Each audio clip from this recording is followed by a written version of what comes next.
Look, dude, you're gonna have to be silent this whole episode because this is for my people, dog. This episode's for my people, bro. I'm only gonna be the one talking. I'm Mexican, you're not. So, Bienvenido, Smallville te amamos. ¿Dónde estás los drogas? This episode will be done entirely in Spanish. I hope that everybody has their subtitles on, even though we do a podcast. You got a translator? Yeah, it'll be on YouTube, so everyone has to go to YouTube to understand, unless, of course, you speak Spanish, which I hope we do have our Spanish speakers out there. I do know at one point we were big in Spain, España. So, yeah. Dude, we get like a lot of listens in India, bro. There we go. So we got some form of brown, you know? We don't discriminate on shade, you know? I'm not going to mention anything like that. This is going to be a clean version of Smallville because we have a great one here tonight. All right, for some reason, guys, no hablo inglés. Yeah, Taylor loves this episode for some reason. Like, I was watching it and I was like, so we're gonna talk about immigration. Dude, should we go political on this one, bro? Let's talk about open borders, bro. Let's talk about the real issue out there, huh, guys? Somebody save me, as in somebody save the U.S. So, I will say, and this is a serious question, how are they able to get illegals all the way up to Kansas? Bro. I would completely understand if this was Texas or anything like that. Like the border states. Yeah, then I can make it a political issue. But now I have other questions. How? And does he have like a middleman that just gives him like new bodies every 2 weeks? From what I hear, man, it's the toughest shit just to get to Texas, bro. Okay, so I don't know what they're doing. They got a solid system going on there to get them all the way up to Kansas. Oh, lo siento. Olvide hablar solo español. Please tell me what you just said. Oh, I'm sorry. I forgot to only speak Spanish. Unless Google translates wrong, which I'm pretty sure they are 95% of the time. I think Google, I mean, you know how translators go because there's like a weird, like the formal, like Spanish versus like the weird, like the actual Spanish that goes on. I'm going to pull up my translator just in case. Okay, so I do want to talk about even our villain today, Mole Man. He seems to have a very interesting power that I would like to have seen of what he looks like, spoiler, underground, because that's what we have today is a man. It's okay, not really a spoiler. It's kind of in the title, man. Subterranean, okay? Is that what that meant? It means like under things, so we're going subterranean, bro. I thought it meant like, I don't know why. Maybe I was thinking of something else. Like a subterranean was something you keep ants in, like worker ants. Oh, you're thinking of a terrarium. What is it? Hold on. It's terrarium. You should be able to know this, Joseph. But either way, that should have been the title of the episode. Yeah, it's a terrarium. It's usually a sealable glass container containing soil and plants that can be open. Oh, soil and plants. Well, soil, yeah, ants. So that works. I think I just came up with a new name. You call them terrarium? That's what this episode is called. Subterrarium. Yeah. Damn. Yeah, no, really, no, he's Mole Man. Or we can call him the Underminer. Oh, the Underminer. It's pretty good. I kind of like that. I don't know.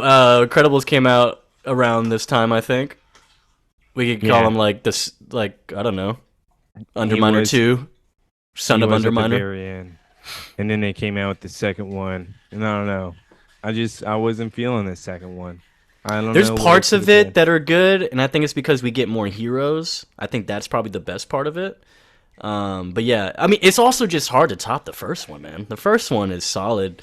Like, simple story, but also Syndrome alone was a great character in that movie. Great villain. Great villain. Yeah. Yes. No, I do agree, especially when it is a giant fan that then turns into a villain, and you created the villain story. It's beautiful. A nice touch. It's beautiful. You couldn't top that. Except for our episode today, ladies and gentlemen. Yeah, his name is Jed McNally, bro. All right. We actually get a glimpse of other farmers in the area. What? Who would have thought?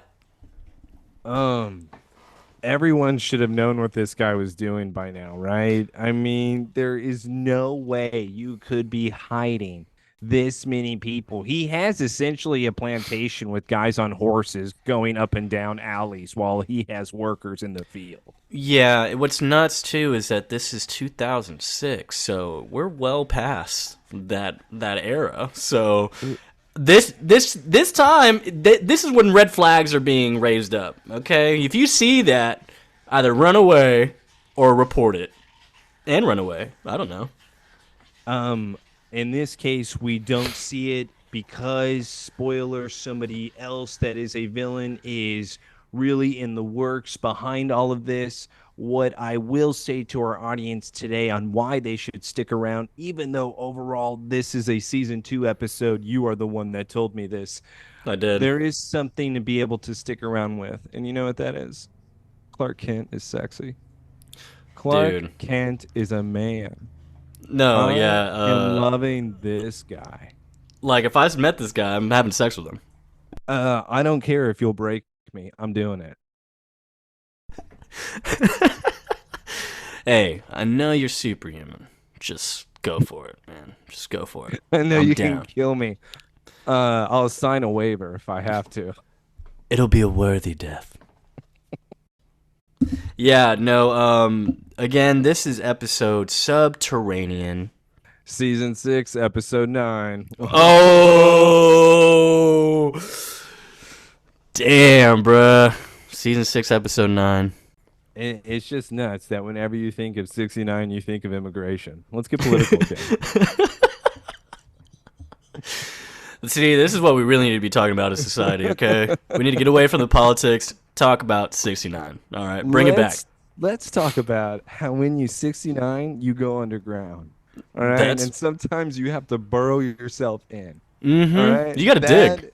Sometimes you find your own subterranean. Yeah, D-I-G. What's that spell?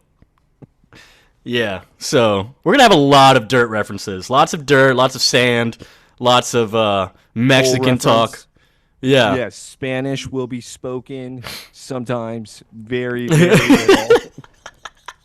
Yeah, as you can tell, we're speaking Spanish right now. And Joseph, before we go on, I'm sorry to cut you off. No, you're good. You're good. I just want to mention one thing. We do find out a certain character is racist. So let's... Dude! When I text you, bro, that was literally watching that part. I was like, get the fuck out of here. Even John wouldn't stand for this, I don't think. I was gonna no, John would not stand for that. I was like, this isn't John's wife anymore. This isn't John's wife. I agree. It's Martian Manhunter. So he's impersonating everybody in this season. He is Martha. He's learning, okay? He's learning. He was Chloe at the end of last episode. I'm surprised Martha didn't poop out an Oreo. Imagine the most racist scene in the episode, and then all of a sudden you see Clark pick up an Oreo when that person leaves. And it's just like, damn it, what is going on? Who is doing this? We don't even have Oreos in the house. Who's bringing these over here? Yeah, so, as you know, we are the two nerdy idiots, back again for the Somebody Save Me podcast. Your favorite show. Don't lie, it's your favorite. Because if you're back here again, it's your favorite. Chill out. You know the deal. Leave the 5 stars. Oh, that reminds me. You had a funny review on, it was on Spotify. Let me bring it up. Oh, and by the way, 5 stars for 5 immigrants. That's what we are doing today. For 5 Franciscos, for 5 Burros. For 5 Jose's. If you're out there, we support you. So give it to us 5 stars. Hey, it's pretty even right now on the question at this point. Do you think Lana is a victim, or is she playing her own game against Lex, which was last week, Static? It's 50-50. I put she's an idiot, duh, she's playing the victim, or she's playing the game, baby. It should. I think that's a very good question to ask. I just can't believe that people are believing that Lana is this much of a victim. Because that's the thing. If we are saying Lana's a victim, we're saying she's the same person. And I can't have her be the same person she's been in all the other seasons. So for once, I am I saying can. She's always homeless to me. no, her character has progressed. And now we are going to be seeing her today in a brand new light that I thought I would never see, which was I think I missed her. Oh my I think god. I think I missed her, and I'm sorry, but Jesus, her fiance is just an idiot. I mean, it feels like when she's around, he's smarter for God's sake, and I didn't think that would be the case, but for today, yeah, it's the case. Yeah, I don't know about Lex, man. He's kind of just in the dark areas of life, and I can't explain his actions. Oh, okay, here it is. Okay, so on Spotify, it was episode 7, Rage, where Oliver was doing drugs. We had a Freddie Blackwood leave a review on this episode, on his thoughts of the episode. Entertaining, insightful, and funny at the same time. Also one of the few Smallville pods not to peter out a couple of episodes into season 2. -1 star for being too aggressive about the 5 stars. Oh man. I had no choice but to say, fair. Very fair. It. I get it. Hold on. The episode was titled Rage. Oh, that's true. We had to be aggressive, Freddie Blackwood. Mr. Blackwood, I think. Hey, I think you need to go back and just add that 1 star there, buddy. Only because of the title. Now, if you left this review on another one, yeah, if you left it like last week, static, that would have been fine. I completely understand. Maybe I was too on how much that episode sucked, but also it was because Clark was not in it. So I feel like it's a fair point. But Freddie Blackwood, I must say, the episode's titled Rage. So benefit of the doubt, right? Yeah, I don't understand Freddie Blackwood, man. He like you gotta get the formula. You have to understand the formula. But I will say this though, at the same time, sick burn. Right, this one's it's solid, bro. Like I can't even be mad. Like it was just like the last that one we had with the 4 star, the very first one. He was like, "Man, great show. Keep up the good work, guys. Every episode gets better. 4 stars." I was like, "Fuck, man. I love it when he just leaves you like that, you know?" See, if you're giving a solid review and then you're coming back saying that it's a lower star than 5. I get it. You're leaving a solid review. Besides that one asshole that left that one, so I don't even like I fucking. But remember with today, if you don't click that 5 stars, it means that you want all these immigrants deported. That's what you are wanting today. Hey, yo, we didn't say it, man. Y'all did. Y'all did. You made it political. You did, not me. The audience did. Yeah, that's right. Y'all watch this. Jed McNally, all right? This was what... I bet Jed wanted to vote for John. Yeah, I bet this is Van's uncle or something. Well, it just goes to show the most racist character now and what they're doing in their political life to this country and to Kansas and to Smallville. We got farmers like Jed McNally. Yeah. Yeah. And I guess Martha likes him too, right? Spoiler. Oh, God. All right. Well, yeah. No, we are back for Subterranean Season 6, Episode 9. 6-9. What's good? Smallville, we're going to go ahead and get started. I got some fun facts here. Hopefully Taylor didn't look at any. He didn't. He told me. I don't look at anything. What do you mean, did I look at them? I don't have time to look at anything. True. Are you kidding me? True. Sick kids over here. Hey, man. Sick kids, man. What you going to do? Hit them. All right. All right. Let's do it.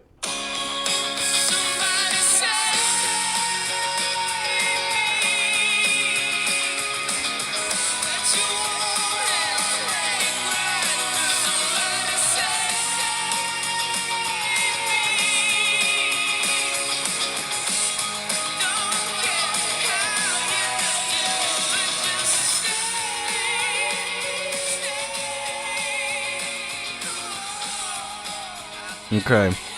So You should find the intro for this episode in Spanish. And then mix that. what? All they say is Francisco. Francisco. So yeah, we open up to obviously acres of land.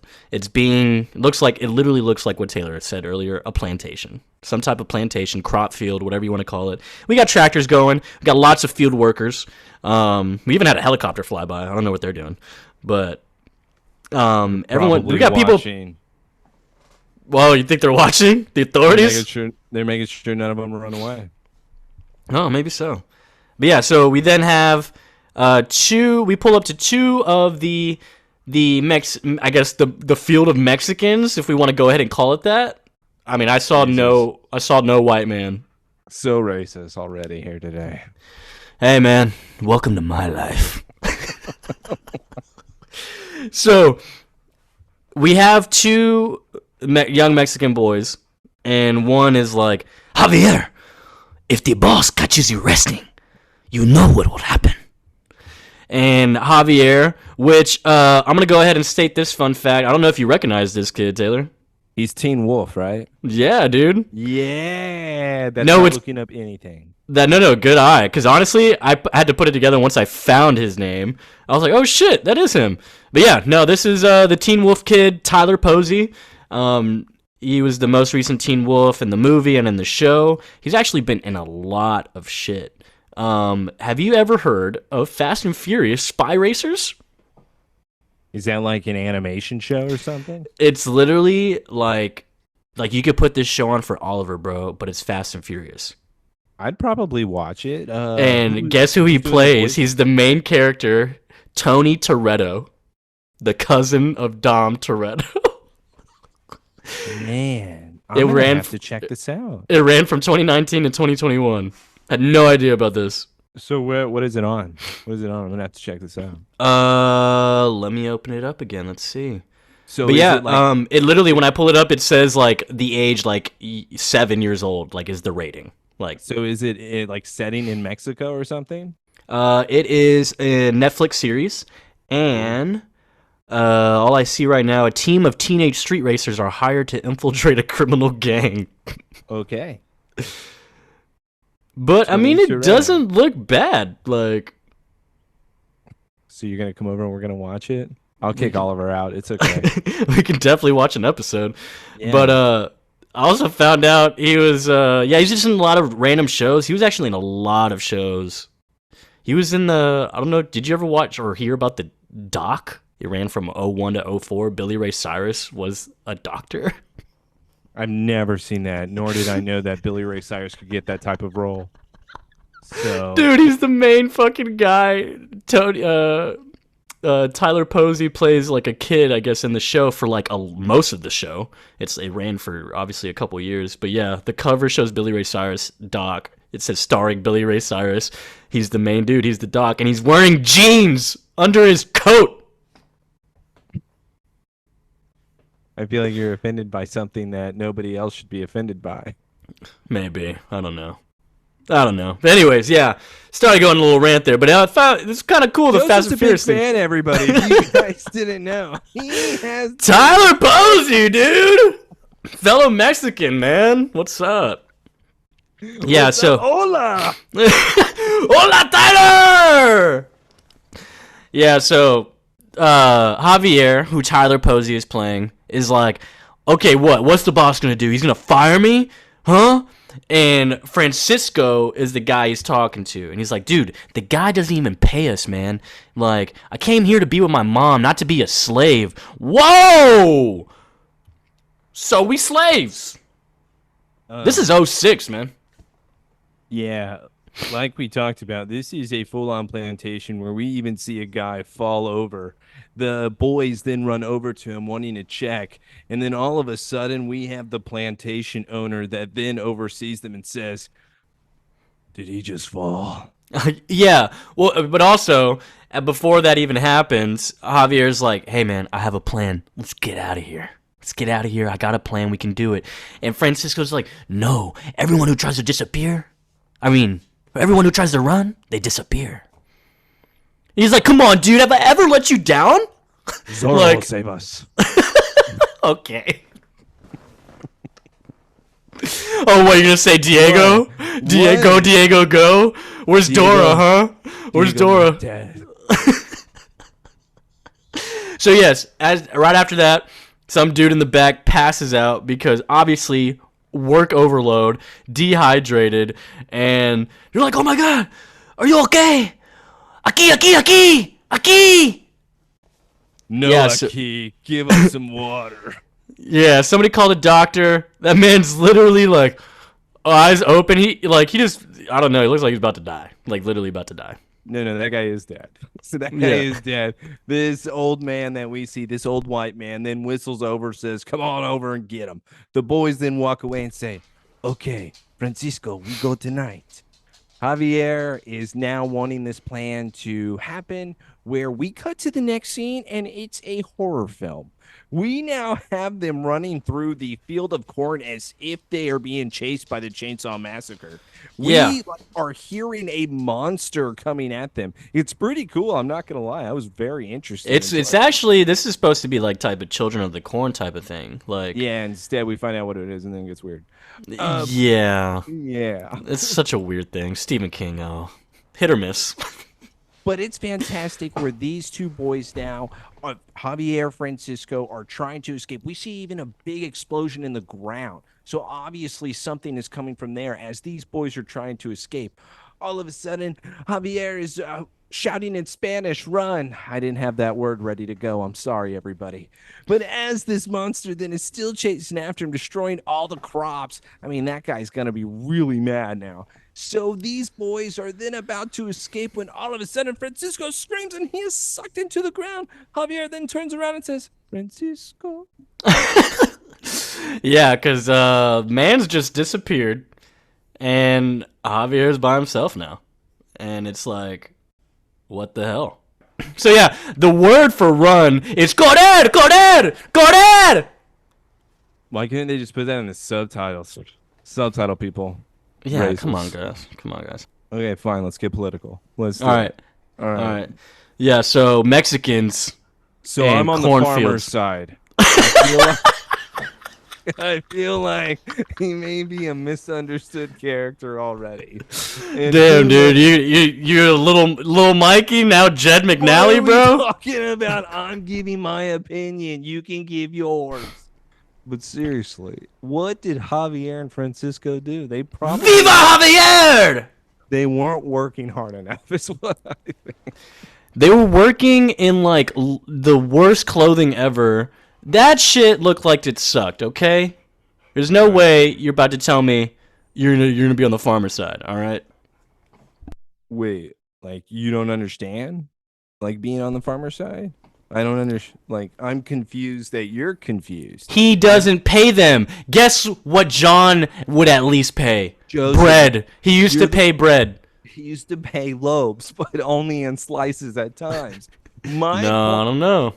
My point to you is you're wanting to find the nicest villain of the season, and I think I have my nominee. I'll let you put that one down. That's fine. I like that. Because you could make an argument. You could. There's an argument to be had here. Let's go to a scene that only belongs to me and not Joseph. Because we are now getting, I'm not going to lie, this is kind of like, this would suck. So Lex and Lana are in the room together. Do you think they're sleeping in the same bed? No, dude. I've been telling you she sleeps by herself in the guest room. How would you propose to someone you're not sleeping in the same bed? But he's in the guest room right now getting changed, right? Because he's banging his concubine, dude. He's going in there for his dick appointment. Oh, 3 a.m. We talked. I thought, okay, so now instead of him sneaking out as if it was just like a booty call fetish that they had going on, he actually stays, is what my assumption is now. So they have taken their relationship to the next level. It's just she's still not allowed in the master bed. What I don't get is apparently they have been not communicating properly. There is already trouble in paradise where she has not given an answer for the wedding. Here's the thing. Usually it's like, Lana, what do you have to think about? She is just wanting him to beg. And until he begs for it, he's not going to get it. But the other thing that I find very weird about this is, all right, Lon, it's time for you to go. You know what's going to help clear your mind? Go to Amsterdam by yourself, alone. You want to take a trip? Take my jet. It's going to be so much fun. You'll be able to think clearly. It's all going to be fine as long as you're by yourself. Don't worry about me. I'm not going to be doing anything. Go alone. What? Hey, man, good plan. So, Solid plan, Lex. would you do this if you were Lana? Yes, because guess what? She won, Taylor, like you said. I get it, but why can't she ask to bring a friend? Like, you can't bring Chloe? Yeah, right. You think You Lex can't will bring let her bring Lois? Chloe? Lois is What? sorry. Lana is below Lois, okay? I didn't say that they were on an equal playing field. It's not my point here. I'm just saying, why couldn't she bring a friend? Dude, it's because she doesn't have any. Yes, she does. That's not true. She may have Oh, told Chloe to go Aunt- fuck herself Aunt- last episode. And but no.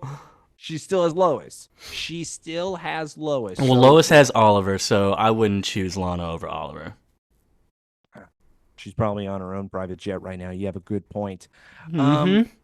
I do want to say, though, so you would actually take this trip. Do you think No. this is weird at all? No, it's very weird. I thought it was Okay. dumb. He was like, I don't want an answer till you're ready. So you know what? Take my jet. Get the fuck out of here. Have fun. You know what I hate about this scene more than anything, though, is, Lana, you should go see the 3 lost Vermeer paintings that were discovered last month. You should go to the opening. Haha, Lex at the Metropolis Museum. Actually, it's a bit farther than that. Lana, at the Rijeka Museum. Oh my God, in Amsterdam? You didn't know that. Okay. We all know you failed art school. All right, okay. this is getting ridiculous. You only know France. You only know Paris. The museum immediately, unless she is studying. So let's go back to now Devil Wears Prada, where Oh Anne my Hathaway God. in the movie is able to memorize a guest list in a matter of 20 minutes. Let's not forget. So Lana, I'm assuming, is now memorizing museums because she knows Lex is big into art, big into all that classical stuff.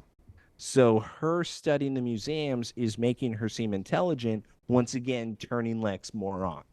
So I'm still saying it's a plan by her. But she shouldn't really know it that fast. And it's like weird, I don't know, like with Lex, he's like his strategy is that he like wants to send her away, do what she want, be on her own, but like be alone to where she craves Lex. She misses him, whatever, and maybe that'll help give her an answer. And I think he just wants her to leave because he's just doing weird shit. But he's not even shown doing weird stuff this episode, which is why it really did confuse me on what the hell this was. I was very confused with him sending her away, unless mine thought Joseph, because like I said, in this episode is showing he's not doing anything, unless he truly thinks this is a good idea. I think he thinks it's a good idea. But then again, when they hugged just now, like both of them had different looks when they're over each other's shoulder. Like, oh, like this is weird. Like it is. It's very strange, and maybe Lex didn't expect her to agree to it.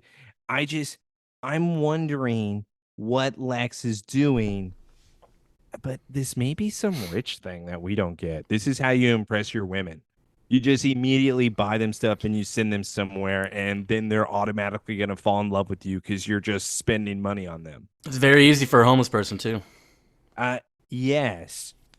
But the homeless person right now has the upper hand because she's carrying the bloodline, aka high white blood cell counts. Yes. Yes. Yeah. Can we get away from Lex and Lana and go back to the Kemp farm, dude? We have our boy, CK, the marshal. You already know what the fuck deal is. And he's here. He comes into the barn and he immediately sees the Javier kid that we saw escape and shit. So he sees the Javier kid, and he's like, "Hey, what are you doing?" And it looked like Javier was probably just cleaning up, washing his hands or something. By the way, And let's also mention that Clark is laughing whenever he sees. He's like, "Hey man, where you going?" You know, he's like, because he immediately knows like it's just a little kid, so he's like, "What the hell? Why is there a kid in the barn?" Joseph, you know what this reminded me of? This episode entirely. And I know he's the man of the house. He already sat at the head of the table for Thanksgiving. But Joseph, I think this is Jonathan Kent. And I'm pretty sure Jonathan Kent right now is lonely, aka Flash episode, where he allows just looking for a buddy, man. I think that is where Clark is right now. He just needs a damn buddy. Oh, dude, I believe it, man. He's seeing everyone get all cuddled up and booed up, and it's like just friends. Like Oliver and Lois have been gone for a while now. It's like been 3 weeks, I think. Clark is like, "Hey, you want to play tag? Where you going?" He's like, "Wow, hey, little Mexican kid, what are you doing over there?" Yeah, Olale. Hey, Samardan. All right, but yeah, no, he really is kind of laughing. He's like, he stops him, and the kid's not even kind of really worried. He doesn't look concerned, but Clark's like, "What the hell? Are you okay? Like, what happened to you?" Because he's seeing cuts. Look what Clark did, by the way. He made him food. He's like, those look bad. You should come inside. Yeah, I got food. I got a lot of food. And he's like, he just feels bad for the kid, obviously.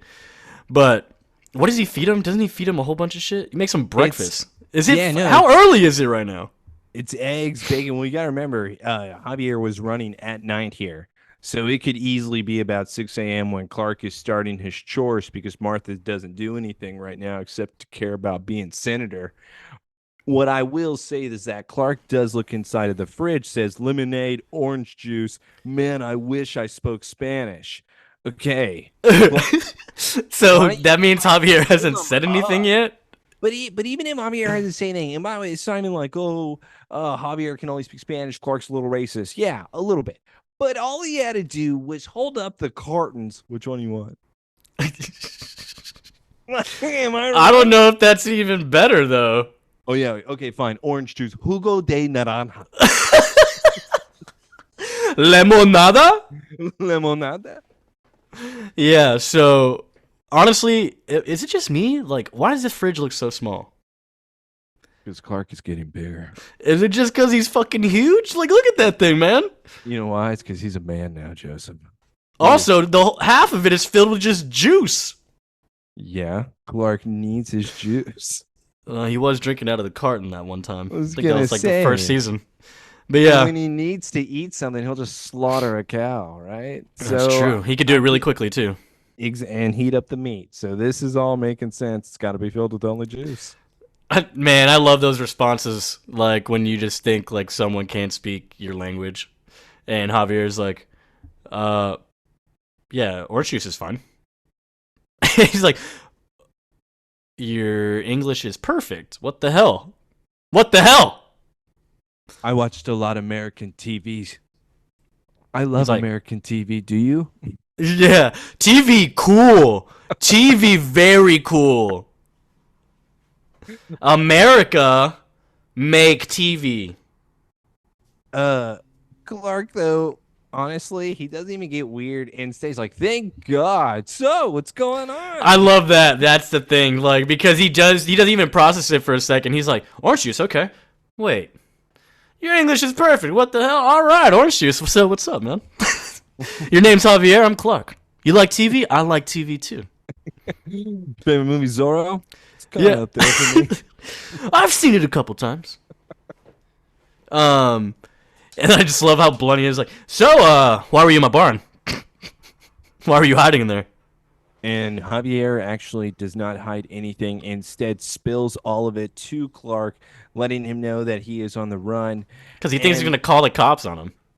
Well, obviously, Clark, being the big man that he is, easily could look like some Border Patrol agent that may have scarred Javier as he crossed, who knows, into the Kansas territory. You never know what could happen once you cross that borderline. Across the whole damn U.S., more like. Yep, go Wichita, Kansas. That's a scary line. Wichita is in Kansas, dude. Yeah. Isn't there like a city in Kansas? In Kansas. Kansas City? There That's we go. Missouri. That's Missouri. Damn Which makes no sense, by the way. it Anyways, doesn't. By the way, political talk. yeah, sorry. We're talking about the open borders right now. Okay? We're addressing the issue. If you want to turn it off, go ahead. No one warned you about a political episode, huh? Yeah, that's on you. Why don't you go watch Tomb, you motherfucker? Oh! Yeah. Javier's like, yeah, so you're not going to call the police? Cool. Well, I was working at that farm, that's like up the road a couple ways. He's like, McNally farm? He's like, yeah, I was running away from there. I was trying to get out of there. It's crazy. Why are you talking about it like it's a prison? 'Cause it is. He's like, we weren't allowed to eat. We weren't allowed to like do anything. We had to always work. We couldn't even leave. Didn't pay us. Didn't even give us loaves of bread. Yeah, I heard some other farmer used to do that around here at least. He's like, but yeah, me and my friend Francisco, we tried to leave, but when we started running, there was a really loud rumble in it, and then he was gone. Francisco gone. Well, where were you gonna go? I'm from Mexico, Clark. That's where I'm gonna go, and that's where I'm from. But first, I need to be able to find my mother, Clark. I need to be able to find my madre. Yeah. Are you going to help me, Clark? Can you, please? Do you see this? This necklace. This is what I got. This is what I got from her. Don't take this from me, Clark. Oh my god. I should have given it to Francisco. Maybe it would have protected him. We did everything together. Except for fall down that hole. Well, don't worry. We're going to find your mother. I'm the marshal. Yeah, because he was about to call the sheriff, and he's like, no, I'm here illegally. He's like, well, then how the fuck did you get here? A coyote smuggled us? Is that what they call those people? A mule? Like a mule? Yeah, exactly. Trafficker. Yeah. And so they crossed the border in the back of a truck. And yeah, I was supposed to be sent to my mom. Joseph, we need to get to the next scene because I need to see a man that decides to hear this story. And then he says, oh, hell no.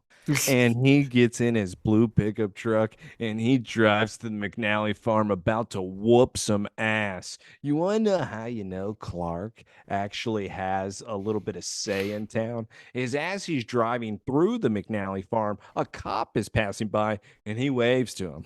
Yeah. The cop knows Clark.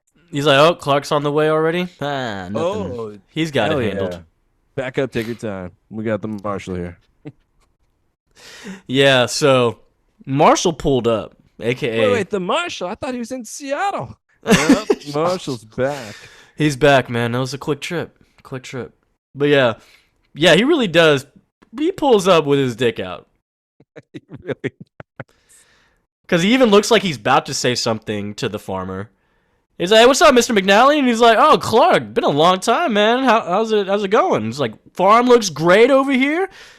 He's like, I thought your crops died in the last meteor shower. Well, there's our hint there. Because this is the guy who watched all his Mexican workers fall to the ground and basically pass out. And then Clark said that a meteor shower happened at this guy's field, so... and destroyed all of his crops here, so there's no way that he should actually be able to continue farming. So there's red flags everywhere, and you would think that the other red flags would be how many workers he has on his farm that don't seem to speak any English. So questions should have already been asked by everybody. What? What's the question? Why does this guy have people that don't speak any Oh, I thought you were going to ask another question. Sorry. I thought the question was obvious. Do I need to make this? Okay. No. Because the thing is, no. Joseph, you're right. I didn't say it in Spanish. Let me look up in Google Translate real quick here. Sorry. I got it pulled up, dude. What's the sentence? Everybody knows what the question is. All right, but look. Look, this guy right here really says, "Nah, man, I saw the meteor shower as a blessing. It taught me something that with a little hard work, anything's possible." What the fuck does that mean? The what more hard work workers are you? you get, the easier it gets. Yeah, more Mexicans, less work. And so yeah, and then if you're interested, I could pass you a couple. hey, Clark, I know it's just you and your ma down there, and I know she's a senator now, so you tell me anytime, bud. See that one right there? He's strong. Yeah, I think his name Jose. They call him Jose the Jaguar. Because he works fast. Or, I'm sorry, the Jaguar. The Jaguar. By the way, my wife is Mexican. All right, so let's just. Yeah, I gave him a pass this round, guys. Yeah, I'm like a quarter. Okay. Yeah, Clark goes ahead and asks the big bold question. So why was the sheriff here? Jed is like, oh, he's looking for illegal aliens, and he's like, better believe I have all my workers documented all their papers. So, okay. Hey, do me a favor, Mr. McNally. Go get that paperwork. All right. I need to see it. Yeah. Well, is that not what he's holding? What's in that folder? Probably some floor plans on how he's going to be able to clean out the bodies from the ground. That's the only thing I could think of. Maybe he has a map of his tunnels that he has made. Maybe he has his own network that he is working out. I just wish we would have been able to see his underground home. This was a character I was very interested in, but instead, Clark makes up something that he wants Mr. McNally to go and get, while Clark then says, I gotta do some investigating right now. Goes and talks to the reporter, or not the reporter, but the workers, and he says, Hola! ¿Cómo estás? And they all look at him, and they're all scared. Big white man, no way they're going to be able to talk to him. But all of a sudden, we see that they are terrified and that they are wanting Clark to be able to meet them later. Mr. McNally then decides to come up behind. You know what, Clark? I do have one of those. Throws him some type of pipe, I guess. It's a pivot pin, what he calls it. Wait, that's the thing here. How we just got spare parts to just be given out willy nilly like this, like. Because he says his axle broke on his tractor, and that's why he got him the part. So it's like, Jed's like, you know what, a pivot pin, I just might have one of those, and then he ends up having one. I'm like, what the we're just a hardware store now, too? What the hell's going on, man? Joseph, we don't need to use the tractor when I can burrow underground as fast as humanly possible. Holy shit, good point. Yeah, I can destroy my crops at any time, especially when I'm not even using them to eat because I just want the bodies. Love the bodies. So yeah, no. Yeah, Clark says thanks. Yeah, he says thanks. Obviously the workers are looking all scared. And Clark said, oh yeah, thanks, man. He's like, give my best to the senator. And I'm sorry to hear, I'm very sorry about your loss for your father, Clark. He's like, oh man, thanks, man. I appreciate it. What a nice guy. Like, pretty honestly, polite, huh? What a great guy who's probably just misunderstood. You know what? I bet he truly believed that they were all documented workers. I don't think that he believed anything illegal was going on. Mr. McNally, I feel, is a little innocent in all this. I think he himself was bamboozled, you could say. I don't know, dude. Maybe it works different in Kansas, man. I don't know how immigration's going on. Where's your proof of what you're trying to do? Look, we have to get to the our most racist character. I was gonna say, Joseph, I'm just kidding. Let's get to the real racist of the show. Yeah, please. it's not any of us guys, or you thought that for any reason. That's weird. Why you would think that? Because we have the most racist person in the show now. I used to think it was Lex, but he welcomed the Asians in his mansion. Okay, he welcomed it. He welcomed the culture. He threatened deportation all the time, but that doesn't mean they weren't welcomed with open arms. Yeah, dude, it's like, don't abuse me. I'll send you back. Hey, work hard, do what you're supposed to, and then you can stay. Yeah, well, Lex paid them, so I think that's a big difference. Yeah, you know who probably wouldn't have even paid them in loaves? You know who probably wouldn't have even given them slices of bread? Our next character. Yeah, I bet, you know what? I bet John had to argue to get those loaves paid out to Earl. She probably had extra loaves even sitting around that were probably about to go bad. And No! she said, don't give it to him. It's all for Clark! We got to give it to the cows. Yeah, don't you want to feed the horses? All right, so yeah, Martha's on. Buttercup.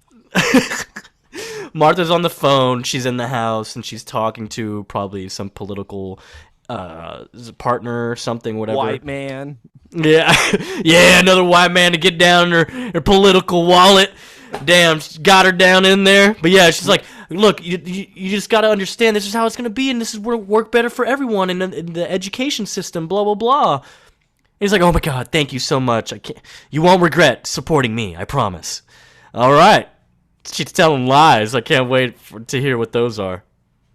I think maybe Martha is now turning a new leaf. Maybe the dementia has really affected her, where she not only has lost track of time, but now we're losing who we are as a person.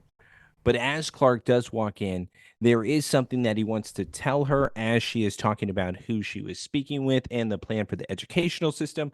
We have a knock at the door, and it's a deputy. And the deputy is there. Hello, I saw a Latino. We're looking for a Latino boy here. He's about 5'4". He might be an undocumented worker, and we really need to deport him. So can you please tell me exactly where he is? And Martha just said, a young Latino? No, not on my property. Monday? I have not seen one of those. So, wait, you want me to treat him like white folk? No, that's not what I said. That's from Django. Sorry, I had to throw a Django quote in there. You can throw in as many as you like. Just please keep it going. But yes, with Clark now, Martha saying her racist comments turns around and says, Clark, have you seen a Latino boy? Clark says, no, I haven't. But you know, deputy, this is a little much for just catching one boy, don't you think? Deputy, I think you need to step down. Clark shows him his badge. Deputy then asks, do you mind if I look inside of your barn? I understand I can't look inside of your home, Marshal. Martha then, of course, says, go ahead. We can't have any Latinos stinking out my property. Right. Clark, it's fine. We don't have anything to hide. Okay. Clark then says, okay. All right. Yeah, I'll go show you. I'll show you the barn. I'll show you the barn myself. Clark then shows him the barn and says, oh, told you, deputy. No one's here. I think why not you guys just let him be? I mean, he's just a kid. Listen, we want to get these illegals out of here, all right? Maybe they should do it the legal way like my parents did, all right? God, all right. People that get kidnapped and taken to plantations make me sick. You know what we need to do? We need to take those people. We need to kill them, Clark. That's what we need to do. What's this guy's problem? If you see anything, you give us a call, all right? Will do, deputy. Will do. Now we see that Clark is looking around trying to find exactly where Javier has hidden. He then looks inside of a cupboard, and what do you know? It's a Mexican in a cupboard. Dude, let's go. Dude, now he's a real boy. Yes. He's like, hey, how'd you know I was in here? By the way, before we go on, just pause real quick here. And that was not an insult. That was just reference to Indian in the Cupboard. Yeah. That movie has stayed in my head for the longest time because of one simple thing. When the brother kicks the hamster ball down the stairs and you see the hamster then spinning inside of the ball, that shit fucking scarred me. Like, I don't think I've ever seen something as a kid where I was like, I think he just killed that. And like, that was his pet. Yeah. So traumatizing, man. You don't get it. All You right. just don't get it, do you? Yeah, I don't. Fine. But Continue with your scene. yeah, so he's like, "Damn, how'd you find me?" He's like, "I used to play a lot of hide and seek, around here. I was bored. I don't have that many friends." I played with myself. Clark, where are you? And I'm inside here. Javier does ask why he doesn't call why he didn't tell the sheriff. He's like, "Well, to be honest, I kind of understand your situation. I'm not really from around here either." He's like, "Where are you from?" Someplace a lot further than Mexico. Listen, Javier, I need your help. All the workers at the farm weren't really much help, but I couldn't understand them. But they said this to me. What does this mean? And is this what he said to him? I feel like this wasn't even exactly what he said to him. Albo Grande 5. Arbol Grande 5. Clark says, I can't look this up. There's too many words here, Javier. Can you tell me what this means, please? Please? Computer? Computadora? But before Javier can even spill it out, someone has now seen something that is absolutely disgusting. Well, he said there's a huge willow tree at the farm. Oh, yeah, sorry. So because he was trying to put two and two together. He was like, what is that? Oh, maybe he's talking about the tree at the... Yeah, he's probably talking about the willow tree at the farm. He's like, all right, okay, I'll go check it out. You just stay right here. And then, oh, God, the Red Devil comes in. Her name is Martha Kent. You're not going anywhere, Clark. What the fuck is that? What is that you're talking to? And gives a disgusting look. She actually didn't say anything after "you're not going anywhere," but still, that's what we got from that, at least, I want y'all to go back. Subtitles. Yeah, when I just rewatch it right now, I got the same feeling, understanding of the first time I watched it.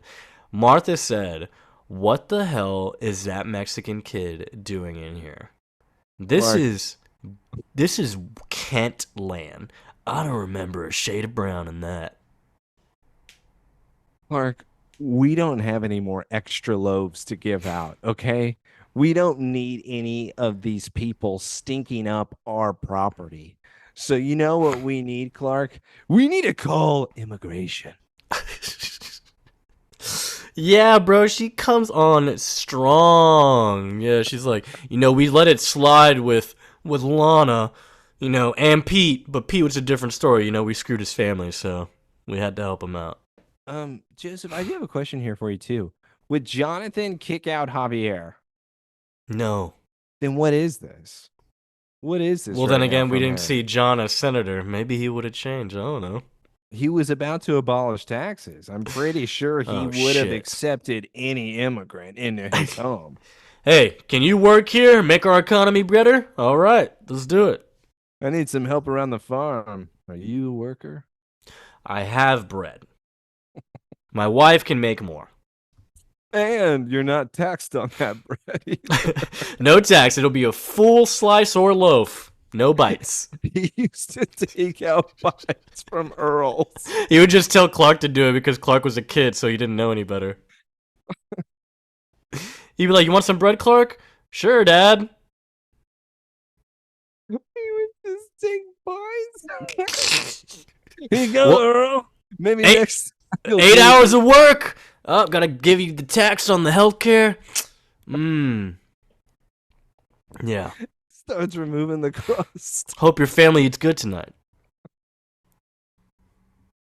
God, the Kent farm was troubled back then. Now it should have been able to turn into this great farm where people are able to hide regardless if you have powers, what your skin color is, where you came from. This is the Kent house. And instead, Martha says, get him the fuck out, Clark. We have no choice. We have to call immigration. He's like, "What are you talking about? I told him he'd be safe. I told him he's safe here. Why? And I meant it." It's like, I want to help this boy too, kinda, but I took an oath to uphold the law. It's like, what? Okay. Let's get political, everybody. Guys, they're doing it to us. They want us to get political. Oh, you throw your hand on the Bible? Yeah, tell me any politician right now Never lie before after taking that oath. Let's get political. What if Martha's right? What if we're misunderstanding? Is that political? What? I thought that's what you were wanting when you said political. Is where do you stand on this? Do you think Martha has a point? Ladies and gentlemen, I think she may have a point. All right, maybe she doesn't need the people around her property because they steal. I mean, we don't know where Martha is coming from. She may have been a victim of her own hate crime. Maybe that's what this is stemming from. I think Martha, she is misunderstood this episode. All right, you're 0 for 2 now on that, okay? I hope you go for a third. Wait. I'm still at the Actually, you might get me on Jed. I could hear that one out. Martha, damn no. This is a racist. Hey, everyone wanted to get political this episode. This is what you got. Yeah, dude, we warned you. Kinda. Not really. But yeah, no, she even drops, I want to help him as much as you do, but we have to uphold the law. We have to go through the proper legal channels. Clark is like, okay. Clark spits in his mom's face. Tells her, was it legal when you forged my adoption papers? I'm just as an illegal alien as much as he is. I'm from a whole ass planet. You've been harboring me for 20 years.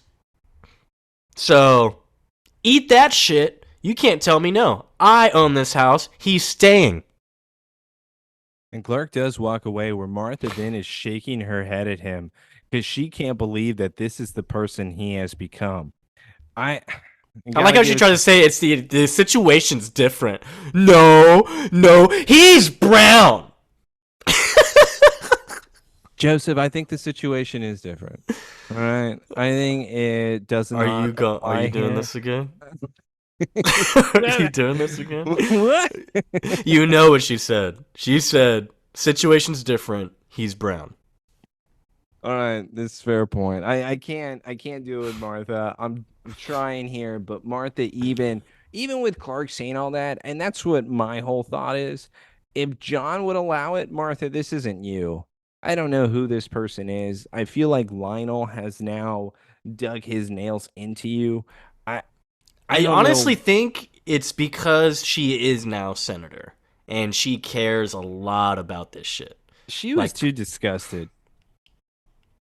She was way too grossed out with it, as if it was out of the realm of the possibility of Clark even trying to help somebody. And it's just kind of weird. She's literally accepted bribes from Lionel and shit. Yeah, and also the other thing is, really, Martha, did you not think it was Clark? Did you not think that he was hiding him? Clark, what are you talking about? That's why you were following him in the barn. I know. I feel like as his mom, you would know that it's trying to avoid the whole barn and cop situation. So, but yeah, it is nice because he's like, no, that was totally different. We had to protect you. And Clark's like, well, I need to protect Javier. How about that? He needs help. He's just a kid. If I don't defend him, who's going to, huh? Not you, clearly, Mom. He's like, he hasn't seen his mom in over 2 years. You really want to stand in the way of that? You, Martha, of all people, should understand. Yeah, Martha says, I do. Okay, I don't think you get it, Clark. So maybe we're just not going to agree on this one. And that's how they end the fight. Yeah, and he walks out. He's like, I gotta go meet someone. I gotta go to the Weeping Willow. Yeah, Whomping Willow, dude. No, this one's the Weeping Willow. This is where you cry because there's so many dead bodies. I love that Clark walks up because he's back at that tree that was obviously by the Jed McNally field, and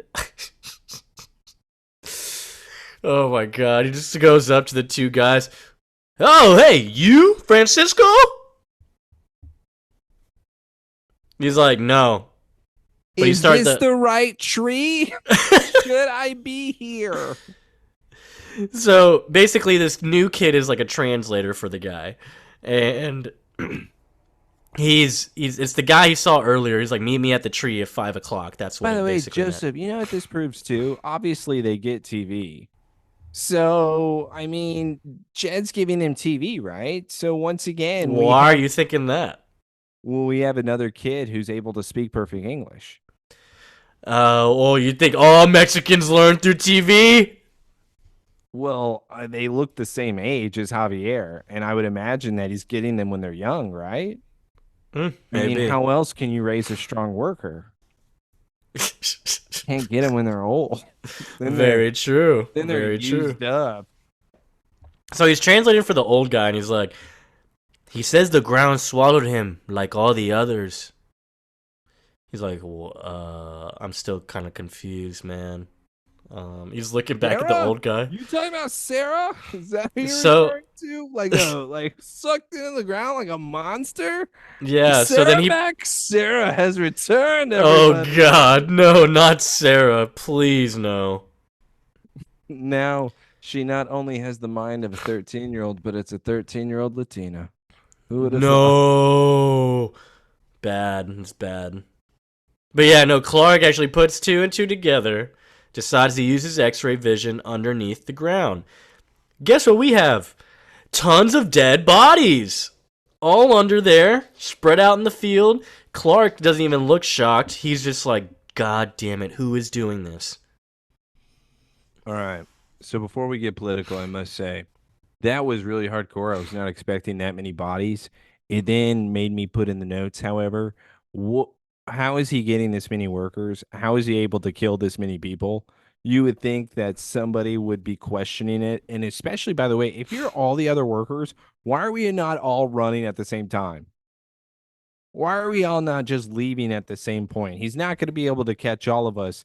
But if no matter That's what, true. you're going to die, I don't think I'm going to be staying there if there's just a monster in the ground. I'm willing to roll the dice here. Now, let's get political. What if they deserved it?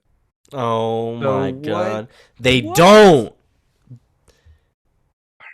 They'd be doing some crazy shit. What do you mean they don't deserve it? No, Or I mean, what do you mean they do deserve it? they got out of line. They weren't working hard enough. They're not being paid anything. Yeah, but that's different. They're passing out because they don't have water or food. I'm giving you TV. I don't think he's giving them TV. Where are they watching it? They look like they haven't showered since they got here to America. It was just hot outside. And the moment that Jed saw that old man pass out, he said, "Water, come over here," and he whistled for it. I didn't see any water get on that man. No, neither did I. But that doesn't mean he can't call for it. Right. Who's he going to call for? Another worker who doesn't have water? No, he's just calling the guy who's on his horse with the whip. Here's your water.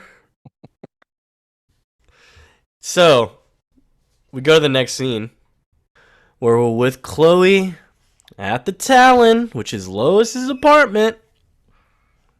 And she's looking up laundry services, or sorry, laundromats in Granville because she is with Javier here helping her out, or sorry, helping him out to find his mom. Because Chloe says only Mexican women can work at laundromats, nowhere else. So these are the ones that I found. Because there's no way she could have worked in a hotel or maybe somewhere else. She strictly believes in only laundromats. I'm only going to say that I'm a little disappointed. Chloe really didn't do her research here. She was kind of lazy, took an I think easy this is way out. this episode shows everyone's true colors. I think this episode is really coming to light here. And guess what? Coming to white, yeah. This is dark. All right. Yeah. This is a dark episode. She's like, oh, Clark, are you really going to leave me with this kid? Because Clark is looking for Francisco for Javier. And Chloe's just like, okay, I'll help you out, I guess. Okay, laundry, Granville. Okay, see, there's way too many. How am I going to find her? But there is a knock at the door where, thank God, because we have maybe, I don't know, Our top most two racist so far? sexiest man of Smallville history. His name's Jimmy. Jimmy the Hero Olsen is now making an appearance, everybody. Sorry, his name's James. As long as he's racist, he's James. Okay? We'll call him Jim. But as Oh, that works. he is arriving, he is handing his love, Chloe Sullivan, We have 12 years retired at the Torch, second year of editor of the Bottom Basement at the DP.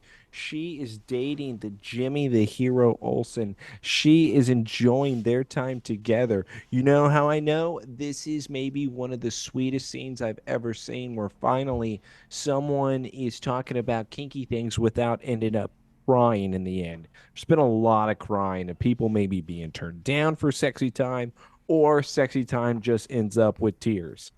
Wow. I may Mm. like those the most. The Night of a Thousand Tears, dude. Dude, that would be, I'd watch. With Jimmy now coming, though, he now says, oh, hey, I made a reservation. I want you to brace yourself for a date of a lifetime. And don't worry, I have dessert for later on. After What? he also decides to give her a little bit of rose petals in her palm. A very nice touch there, James. As he The says, fuck's she though, gonna do with those rose petals? she's going to smell them. She's gonna Now, eat them like they're by the, chips. by the way, who knows? Maybe they're edible. You don't know. He could be Willy Wonka. He's this great. Oh my god. Yeah, you know you like that reference. With this, though, James now, with him mentioning dessert, decides to show a can of white whipped cream. Okay. What other color would it be? There's strawberry whipped cream. Is there? Yeah, I'm pretty sure chocolate whipped cream. Okay.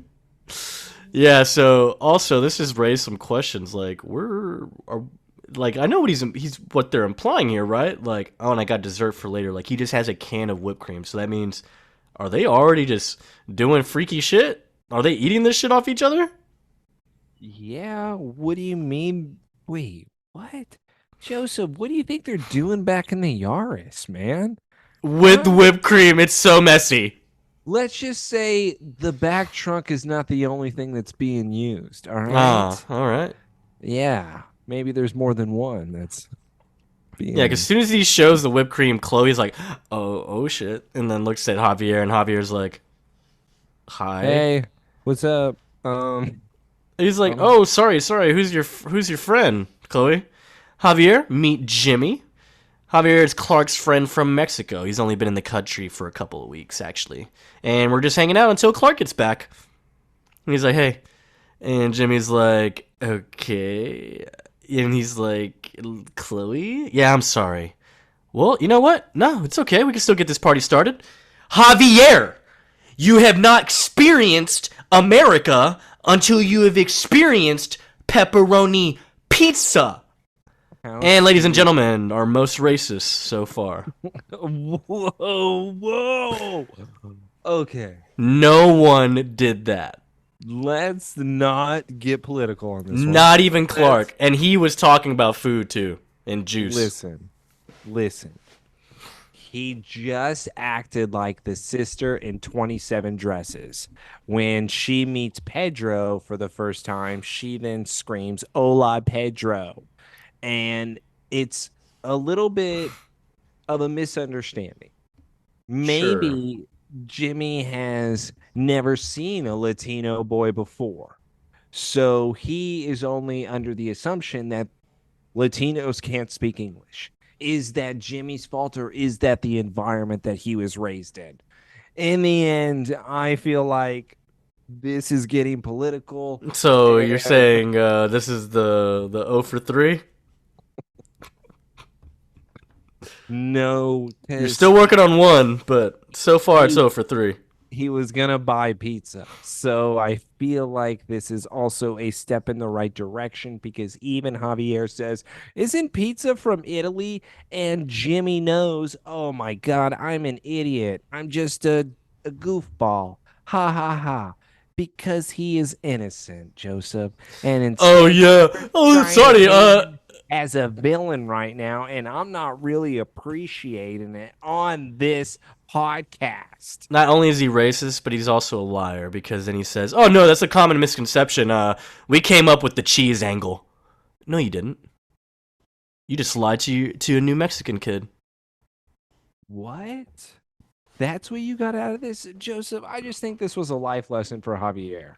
All right, don't expect everything to come from Italy, you little shit. Like, Or how about stop being friends with all these white people? how about you watch him out Mexican? What if like he just like, isn't it from Italy? What'd you call me?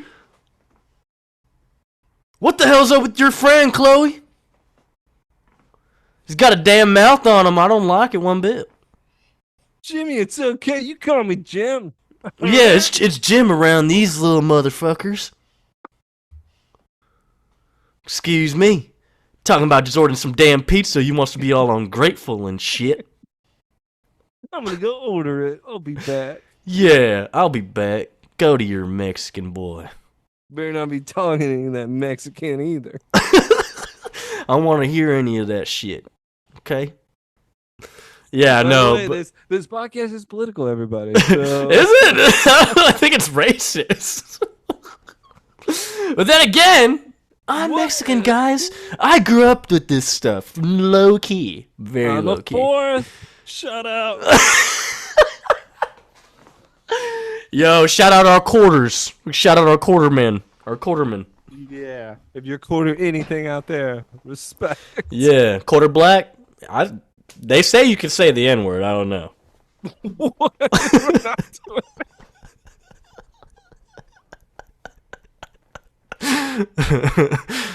That's not political. Okay, never mind. Sorry, I thought it was political, dude. That's not classy. You know how in the office they say it's not classy? This is not. No, it's not political. It's not political. Yes. No, but Chloe starts doing more research for Javier, kind of, maybe. Who knows? She's probably online shopping.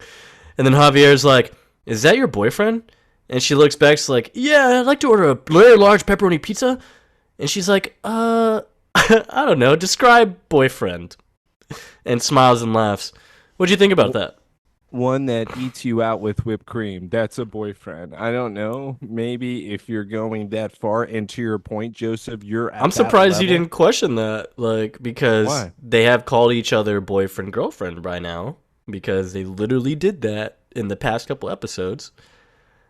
And You're saying, like, with Chloe, why am I not questioning her intent no, with young Jimmy? no, as in Are you like saying she's her... making a move on Javier? No. I'm saying you didn't question her asking or saying describe boyfriend. Because, I mean, she could have just said yes if she knew they were boyfriend girlfriend. But guess what? Fun fact, this episode was originally the 5th episode of the season. Which is why Chloe seems reluctant to call Jimmy her boyfriend. Fun fact, she didn't think Javier knew what boyfriend meant, so she wanted him to explain it. What does boyfriend mean in Mexico? Yeah, I think it's And apparently there's no mention of Lana's pregnancy in this episode. because she's not in the episode. She's in Amsterdam. Duh. Well, they don't mention it in the beginning. But they do say that he proposed. Yeah, because I think they reshot some things. Yeah, because they realized that he could only propose if she was pregnant.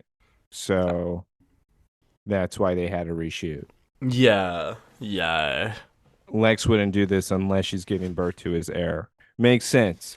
As the scene continues, though, Our boy we have walks another in. Guest. Yes, the hero of the story, Clark Kent.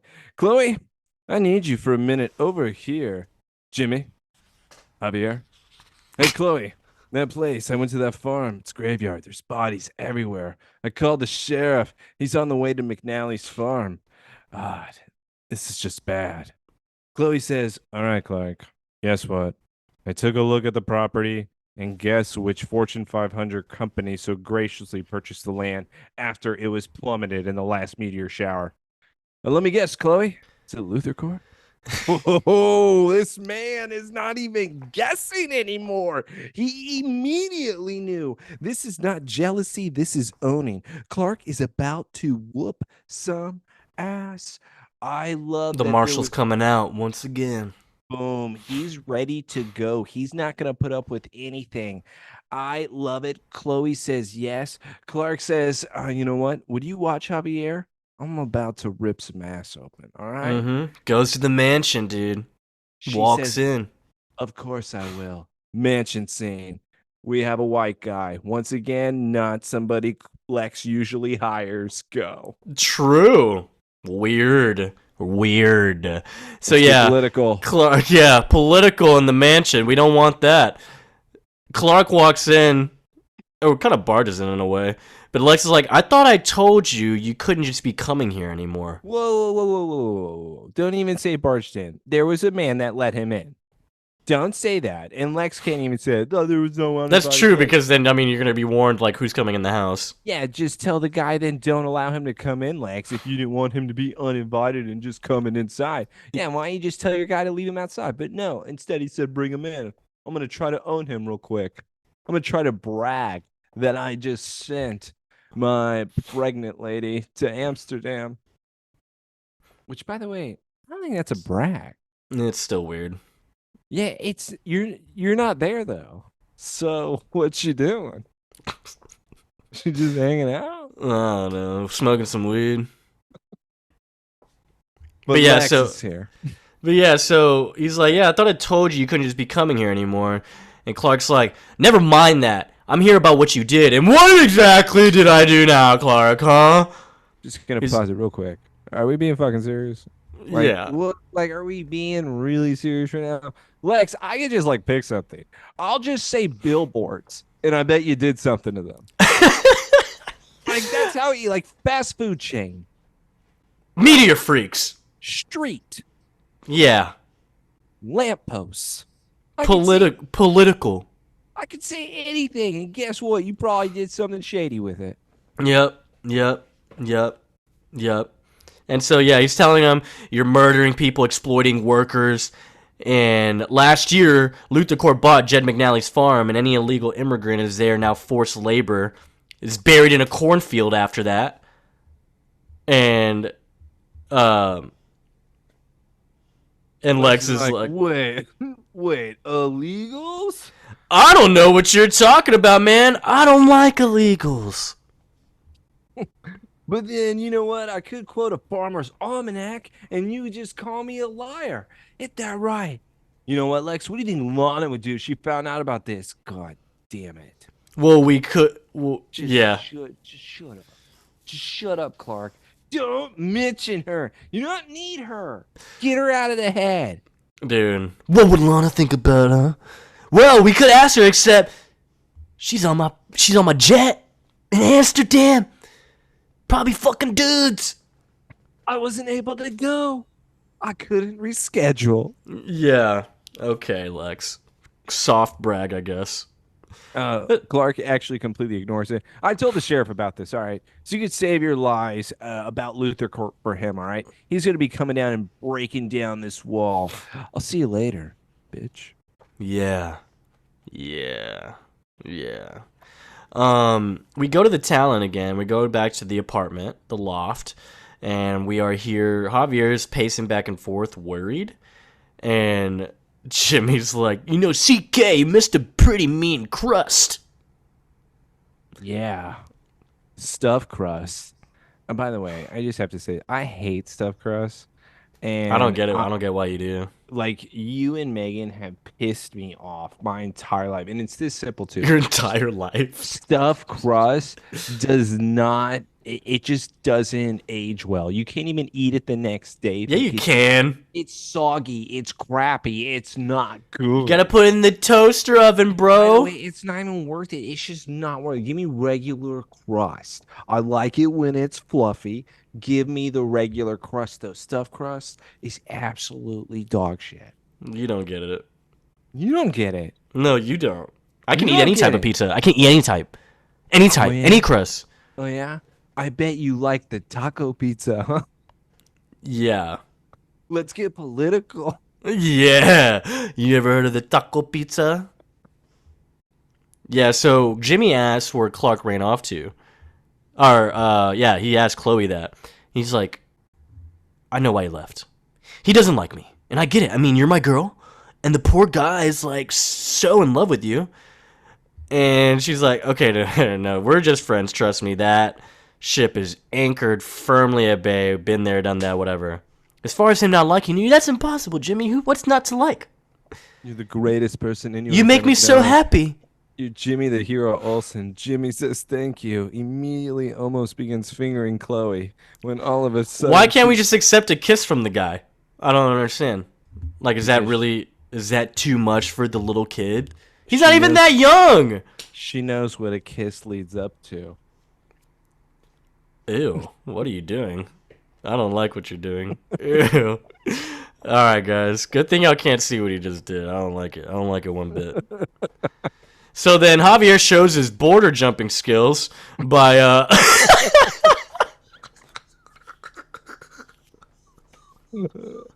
Javier proves he proved to me just now how he got to Smallville. Okay? Because Chloe and Jimmy reaches in for the kiss. She stops him. They notice, hey, Javier's here. They notice Javier's gone. He jumped out the window. They go to the back alley. They see the man jump easily on some random truck that is coming through the back alley. Why are people driving through this back area like that? because they're coming to pick up Mexicans for the night. So Hey, you need work? Vato, you need work? we got overnight at the site. Got overnight at the factory. Come on. We don't have no McNally there. No, quit saying McNally. Who's that? Yeah. We've got gone. Robertson. We got Roberto, Alfredo, Miguel. We got them all, man. Who do you need? We're doing drywall. Yeah, what can you do, actually? I need to know what you can do. Drywall, toilet. God, this episode is so political. Guys, we've turned a crazy new leaf, if y'all didn't know. Remember, I can't wait till everyone just like, guys, what are y'all doing, man? Why are y'all doing this? I don't know. Why don't you look the name of our title, the name that we chose to call each other. Also, if this is the episode you're sticking up for, who is the real problem? Yeah, guys, I can't wait to see those 5 stars on this one. Yeah, by the way, 5 stars. Comprende? Yeah, for real. For 5 illegals. All right. We know it's... Chloe decides not to call Clark. Yeah. Well, no, she does call Clark. Oh, I thought that he just showed up to come and check on him. And he's like, no, where's Javier? Well, yeah, she calls Clark.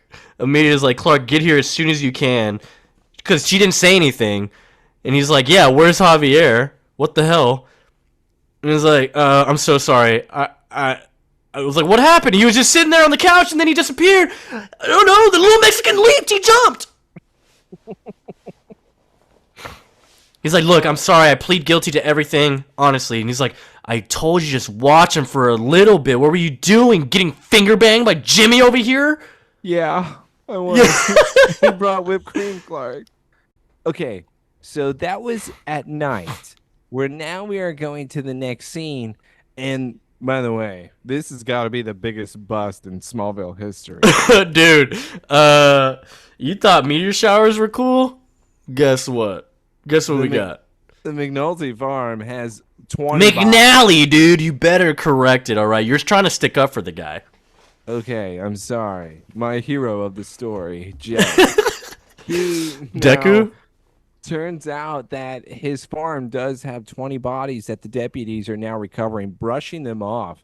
I mean, these people, they're all age, like all ages. They look like they're properly placed, though, like how they used to take photos of the people in coffins, like back in like the Western days or some I shit. think he was doing like some ritual or something. Dude, I don't know. They're placed in weird positions, literally side by side, straight up, like as if they were just like sucked down from their feet and then just placed there.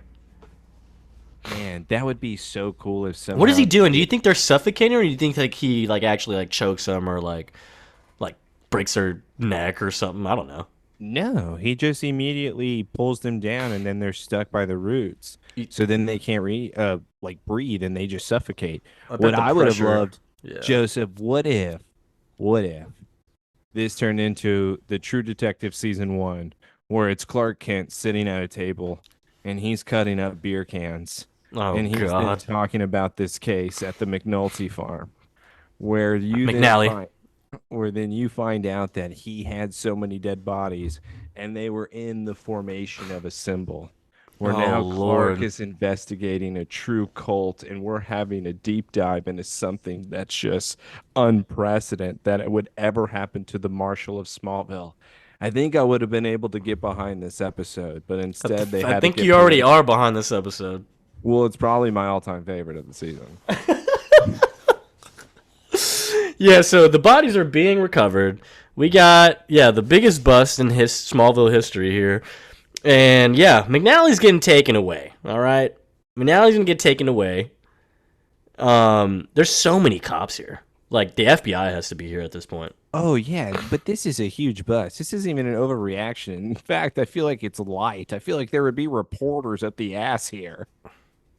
You know what? Yeah, because you mentioned it was nighttime, right? So that means what? So they probably spent maybe most of the night. It's now early morning that Uncovering they're the body. digging them up, like actually digging Yeah. the dirt and be able to stand there and shit, make the They trench. called Zero. That's when they had the boys from the juvenile detention hall. DIG.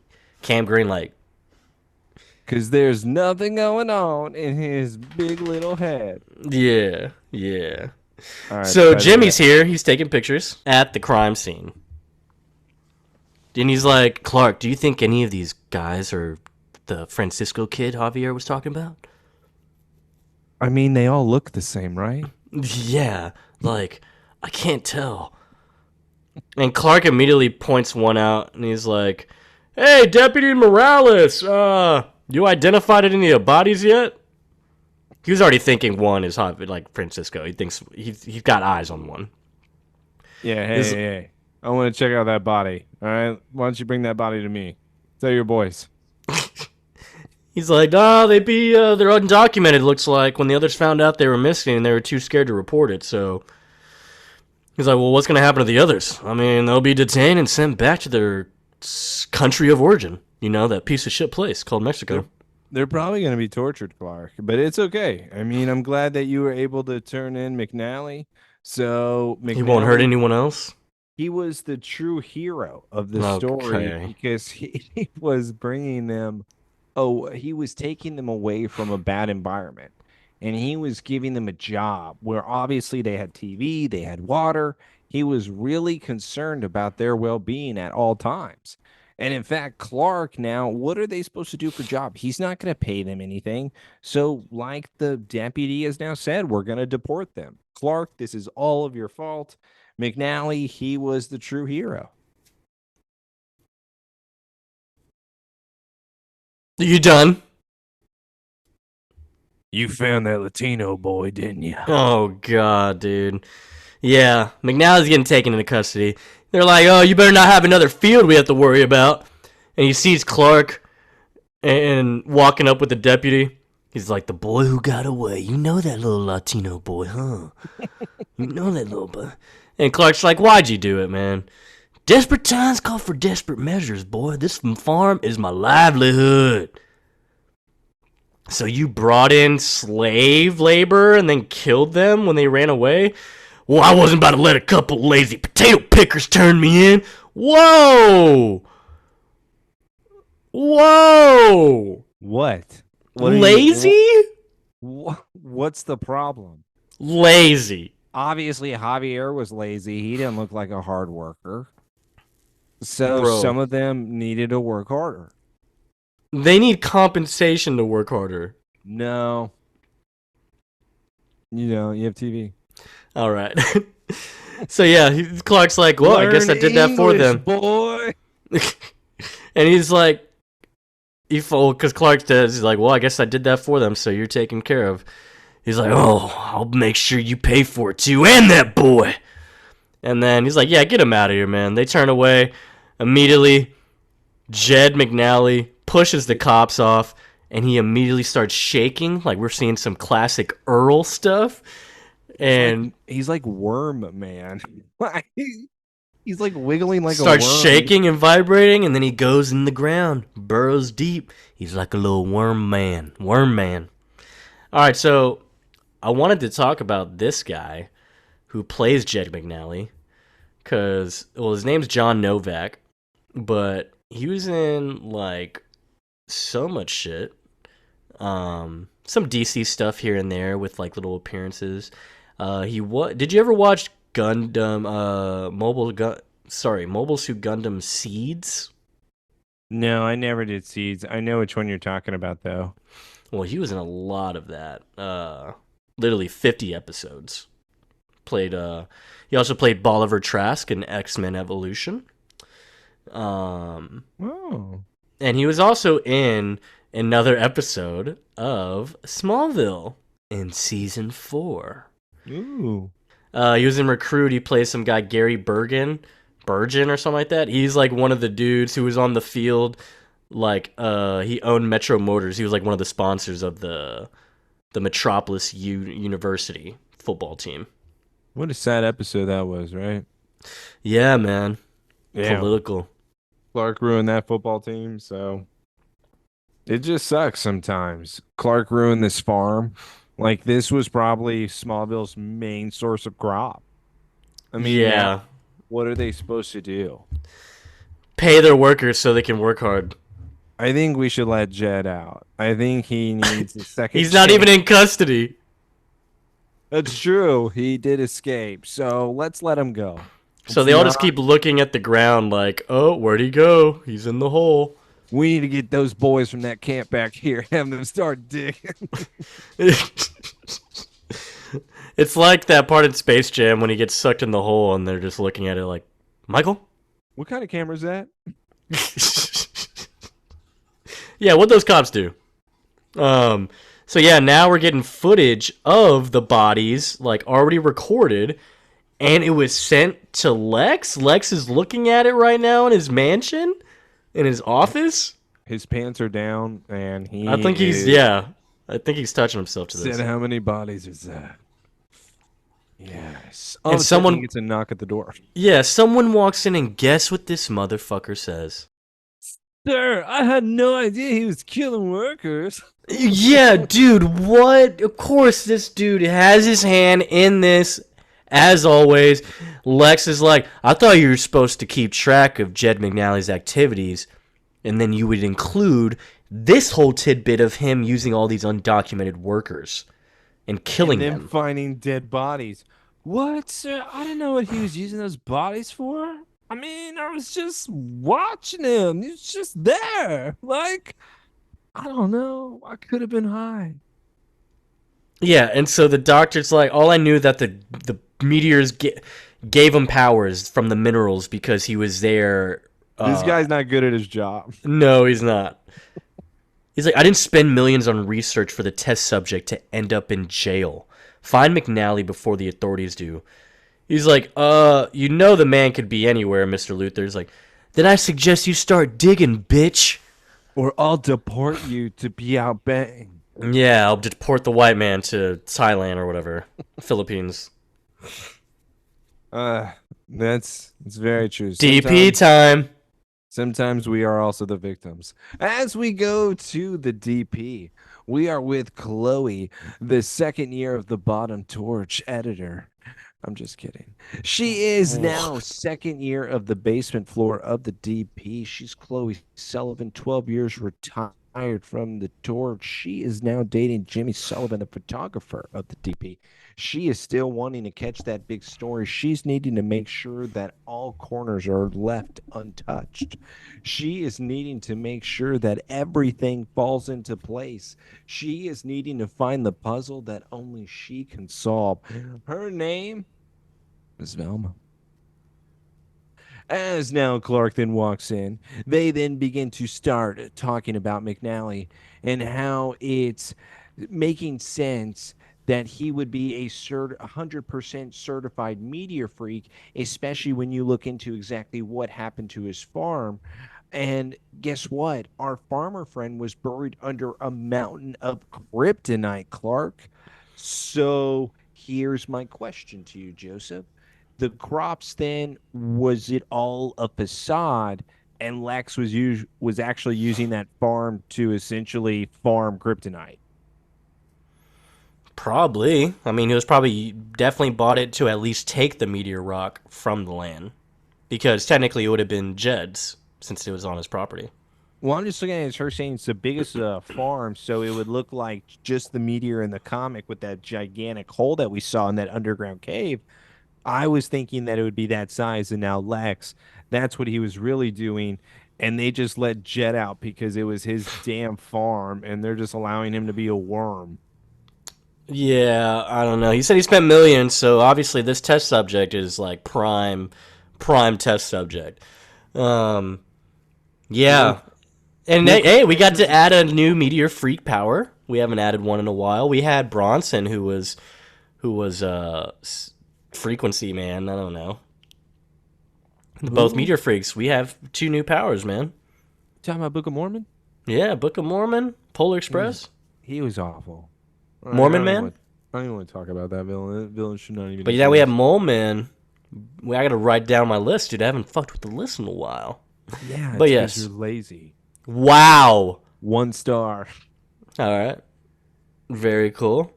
So yeah, he's like, okay, well that explains why he went missing for like 3 days at that time, and it's like, damn. And yeah, it's probably gonna help with all the harvest and all that. It's like his farm is like tripled in productivity since then. Sounds like. He was running his own border patrol agency and getting all the illegals. You know, I can't believe it was Jed McNally. He used to go fishing with my dad. Sure, they would say racist jokes here and there, Chloe, but it wasn't that bad. How could it be him? Hey, Clark, if anything could turn a law-abiding citizen into a card-carrying serial killer, it's kryptonite. Let's blame that. I mean, Jed is misunderstood. So Jed is not at fault here. Oh, Jed was being persuaded by the kryptonite, is what Chloe just said. So Jed is in fact a victim. All right, we're gonna have to stop it there, okay? Javier is getting reported that he's been found, young Latino boy in his teens. Oh my God, police radar. Chloe's like, holy shit, Clark, you hear that? Yeah, of course I heard that, idiot. And now we go to the bus station, and Clark leaves. He heads for the bus station, which we haven't seen since like season 1, by the way. Yeah, when Lana was saying goodbye to Whitney. Yo, sorry, my boy. Shout out my boy Whitney. Top 10. Died in training. Not even real combat, but you know. I started making our top 10 lists. I actually wrote it down on my phone. It's got a great list so far. I can't wait till we finish the show and we can actually have our full top 10 list. And none of them will be Clark, Lex, Lana. No one. No. Lionel, no. This is gotta be the real top 10. Yeah. Yeah, the real top. Somebody save me top 10. Yes. Javier is not there. No, he hides in buses. Gross. Yeah. Yeah. So street rat, get him out. Clark shows up and like Javier was gonna try to smuggle himself his luggage in the luggage area of what do you call those buses? Leave him alone. Oh shit, Marshall. You're here. Yeah, the driver's trying to get him out. Like, come on, kid, get out of here. No, I gotta take you in, man. Like, you can't just be trying to smuggle your way out of here. And then Clark's like, hey, man, let me go ahead and take him. No, can't do that. Well, the cops are coming. He's like, oh, yeah? Oh, wait, Clark's gone with Javier. And he zooms by in order for him to go to his parked truck that seems to be down the highway. Clark planned this all along. He then lets Javier down very slowly and says, just promise me you won't tell anybody. Javier's like, whoa, how did you do that? Come on, it can be our little secret, right? Get in the truck, man. Let's go. Yeah, because Javier's like, we could definitely keep a secret. Okay, cool. So, yeah, that's that. Clark saved Javier once again. And now we're going to the laundromat. Jimmy and Chloe are together. And she's like, oh, I didn't think I thought you were kind of like not serious about this laundry thing. Look, Chloe, Mexican women. Here they are. All right, here we are. Esperanza? Yeah, Esperanza. Yeah, so he even tries to joke with Chloe. He's like, well, I thought being at the laundry, I don't know, is it like a tower of towels that can be like a good cushion for us. And she's like, ah, stop it. I'll fuck you later. Come on, Chloe. We need all the towels we can get for the cleanup. Yeah, they need a lot of cleanup. Yeah. Oh no, but these towels are white. They'll get stained. Maybe. What are they gonna get stained with? I don't know. Piss. No. Okay. But yeah, so a group of ladies come out. You're like, excuse me, I'm just looking for Esperanza Ramirez. And one lady like separates herself from the group, and No, no, no, no, no, Esperanza no here, no, no, Esperanza no here, no, no, no, Superman, no, he's not no, here, no. Superman, no, come back later, no. So yeah, she's like, "Are you Esperanza? Like, we're here about your son, You know Javier? Javier. He's in America. We found him. Yeah, and he's looking for you. We can take you there if you want. Yes, see, yes. Chloe immediately calls Clark and says, Clark, I found her. Clark says, thank you, Chloe. Now Clark is riding with his good buddy here, Javier, as they're then talking about exactly what Clark is going to do. I mean, if the sheriff gets involved, they're just going to want to deport him. So I think the best bet is for Clark to be able to give Javier back to his mother, Esperanza. Look, I know it's tough though, Javier. I've lost a lot of people close to me too. Can you just stop the car? What? Come on, Javier. Just stop the car, okay? Well, you didn't tell him about Francisco, and he's like reluctant to tell him. He's like, I'm sorry, man. He's dead. I wouldn't tell him either. The sheriff ID'd his body. I mean, I get it why he wouldn't want to tell him, but I mean, he should have at least told him, like, yeah, so they found a lot of bodies. And Javier shows that he is faster than Clark, obviously going back to his jumping in the truck days. So with Javier now being quicker than Clark, because he wants to go see Francisco's body. yeah, I don't understand this. I need I to don't make get sure. why. Yeah. I want to see him die. So Clark just kind of now being the father figure, knowing that Javier is then shedding his feelings with a tear. He then is looking at his necklace, saying, why didn't Guadalupe protect him? And No, now, why didn't I give this to Francisco? the Virgin Mary should have been with him. We hadn't tried to escape. It's not your fault, Javier. These things happen. Come on, let's go see your mom. Kid. Yeah, for real. Like, that should be what's most important right now. And now all of a sudden, Clark gets sucked in by the worm. Oh my God, the worm is now Mole Man's here. And he just completely sucks Clark in, where all of a sudden Javier is running away. It looks like the sandworm in Dune now that is doing a big time circle coming after Javier. Javier is running scared. Oh my God, it's still rumbling. Javier trips. All of a sudden, he's not good at running. But then we have Clark now. He is shot out of the worm. And no, it's actually Jed. Jed McNally Clark's... gets shot out of the ground, and Javier's like, "What?" Out? Yeah, I think the concept behind it is because I was reading it. I forgot it was at the companion or just online, but they were saying like, technically this makes perfect sense because he's just combining his speed and his strength to burrow underground, just like Jed would. So why was it as big as like a creature? Like there was a mound that was coming at Javier, so I thought that he actually like transformed into a monster. It could be that maybe McNally was obviously trying to get Javier, but Clark was maybe like behind him or trying to fight him at the same time. So maybe they're both moving. Clark was grabbing his tail, saying, let's go here." He's like, "All right, McNally, come on." Because McNally, to your point though, is now flown out where Javier then looks, he's like, what's going on? Clark is now smiling. He's like, he comes out smiling. It's like, dude, kind of sick, huh? Yeah, I think that's pretty cool, right? Yeah, beat his ass. Beat his ass so quick. Yet another villain, yeah, we saw him do 2 magical power things, and then now he's dead. Clark, no, he's alive still. Yeah, he's definitely alive. Clark just had to whoop his ass, send a message. He does hand back the necklace, though, to Javier and says, you need to keep this. This will protect you, after all. And now let's go back to the Kent farm where, inside of the Kent house, we have the mother. Oh God, Mama! here comes somebody trying to save face. Yeah, because Martha's here watching the reunion happen between a mom and son. Just to let you know, though, she didn't set anything up of this. No, she didn't. She did not. She just said, "Look, Clark, I allowed them to stay and wait." Look, I allowed another one inside. And I'm not offended. And I won't care about them smelling, okay? And then they're like, hey, we should probably get you to the hospital and everything. Like, no hospitals. It's like, no, like, you're hopefully not going to have to be doing any running away any longer. I'm doing everything in my power to get your family legal status. All right, Martha. We know what you're doing here. She's trying to get her own workers. Yeah. And But Clark's she's like, doing it the right way.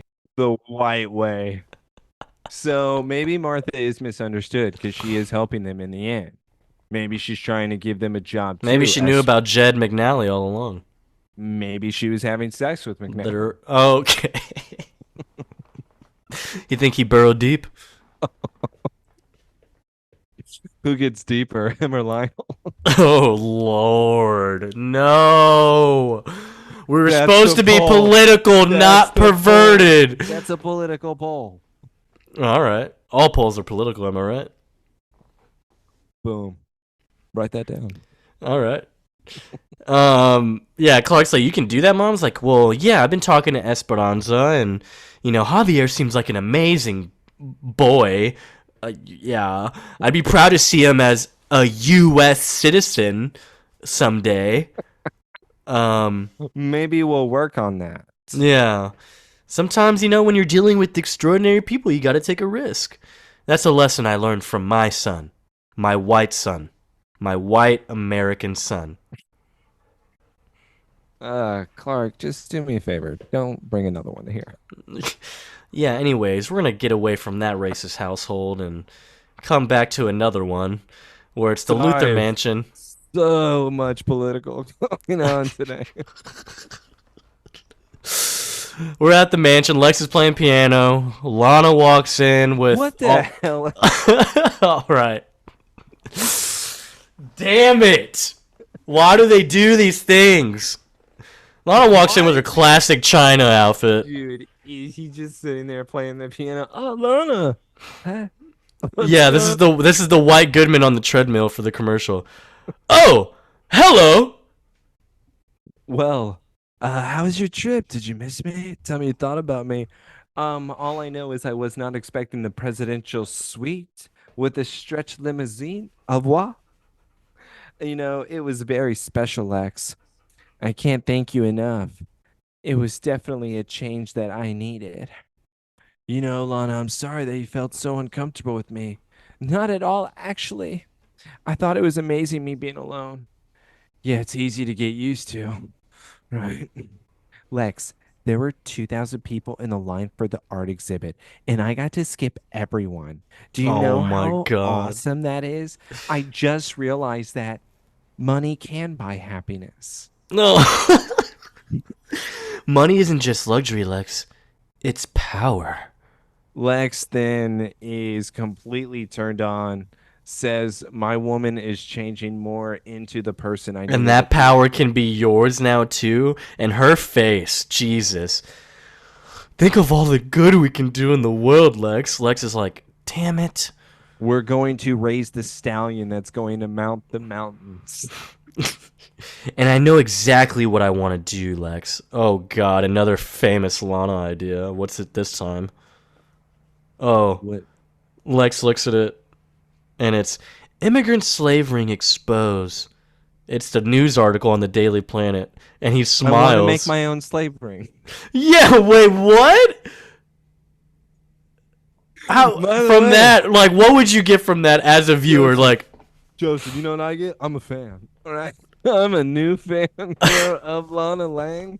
She is a character I can get behind.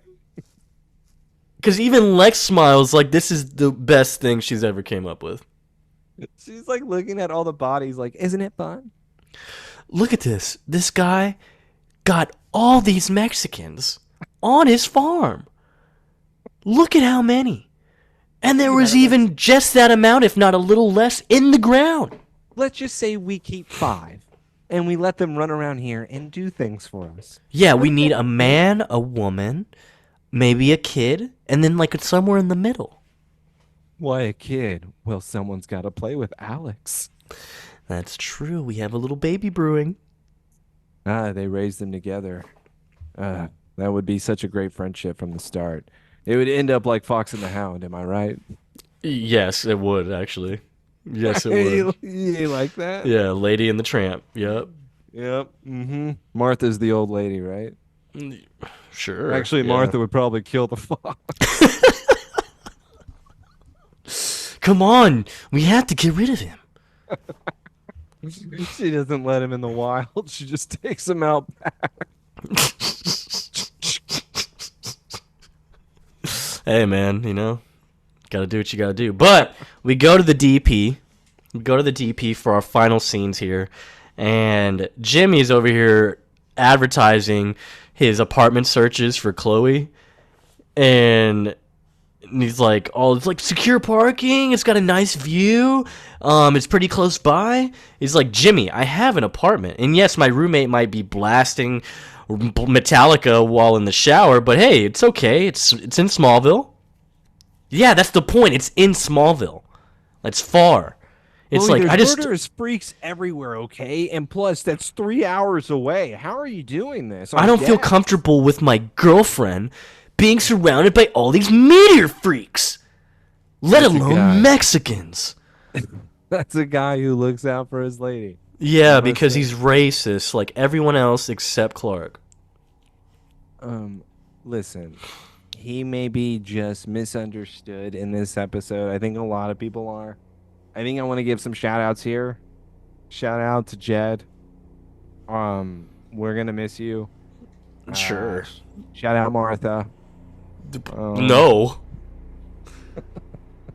Shout out James. Shout out to the real phantoms or meteor freaks, whatever, that Jimmy name drops. He talks about the freaky Vine girl, which was our girl Gloria. And then he talks about mysterious dirt farmer or whatever. What I do love is that as they're about to kiss, though, Clark Kent is there. Aren't you 2 on the clock? Perverts? Yeah. Hey, keep it together. He's in his white tee, dude. Why is he just chilling like this in the DP right now, bro? You know why?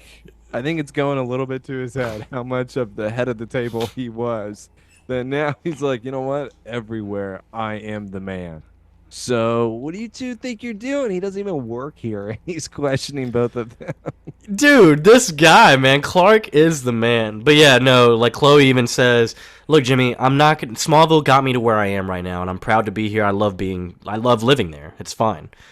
And he's like, all right, fine, I'll drop it. And then, so yeah, Clark interrupts.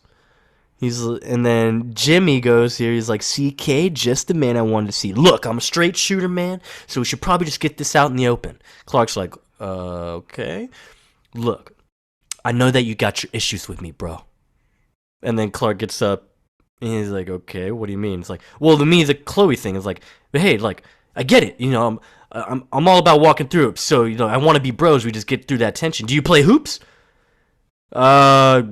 Great, cool. Then yeah, how about a little bit of 101 and we just leave it out in the court? Because I'm your bro, not your foe.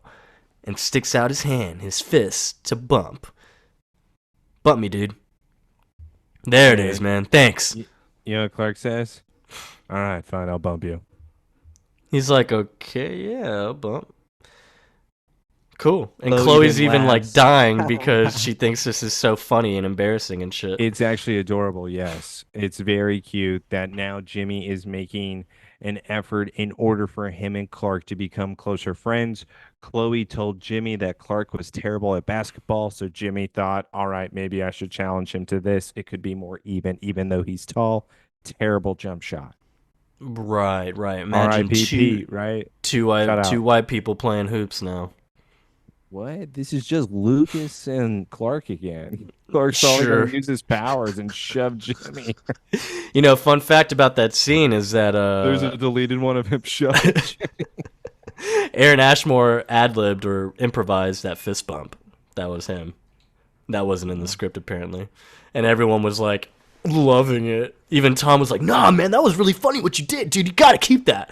And Aaron Ashmore's like, yeah, every now and then I got a zinger. I got a zinger that everyone likes. I don't normally ad lib. Most people will just say, hey, don't do that. Don't do that. These guys showed up on set high every day.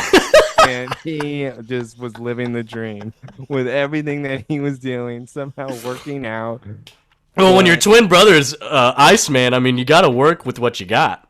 That's true. Get your own formula. And he did. And he was living it up. I'm just impressed all the way around. All the way around, yeah. And so, yeah, Jimmy leaves. And now we got the article, Cornfield Killer Nabbed. And he's like, yeah, if it wasn't for you, Clark, I wouldn't have done that.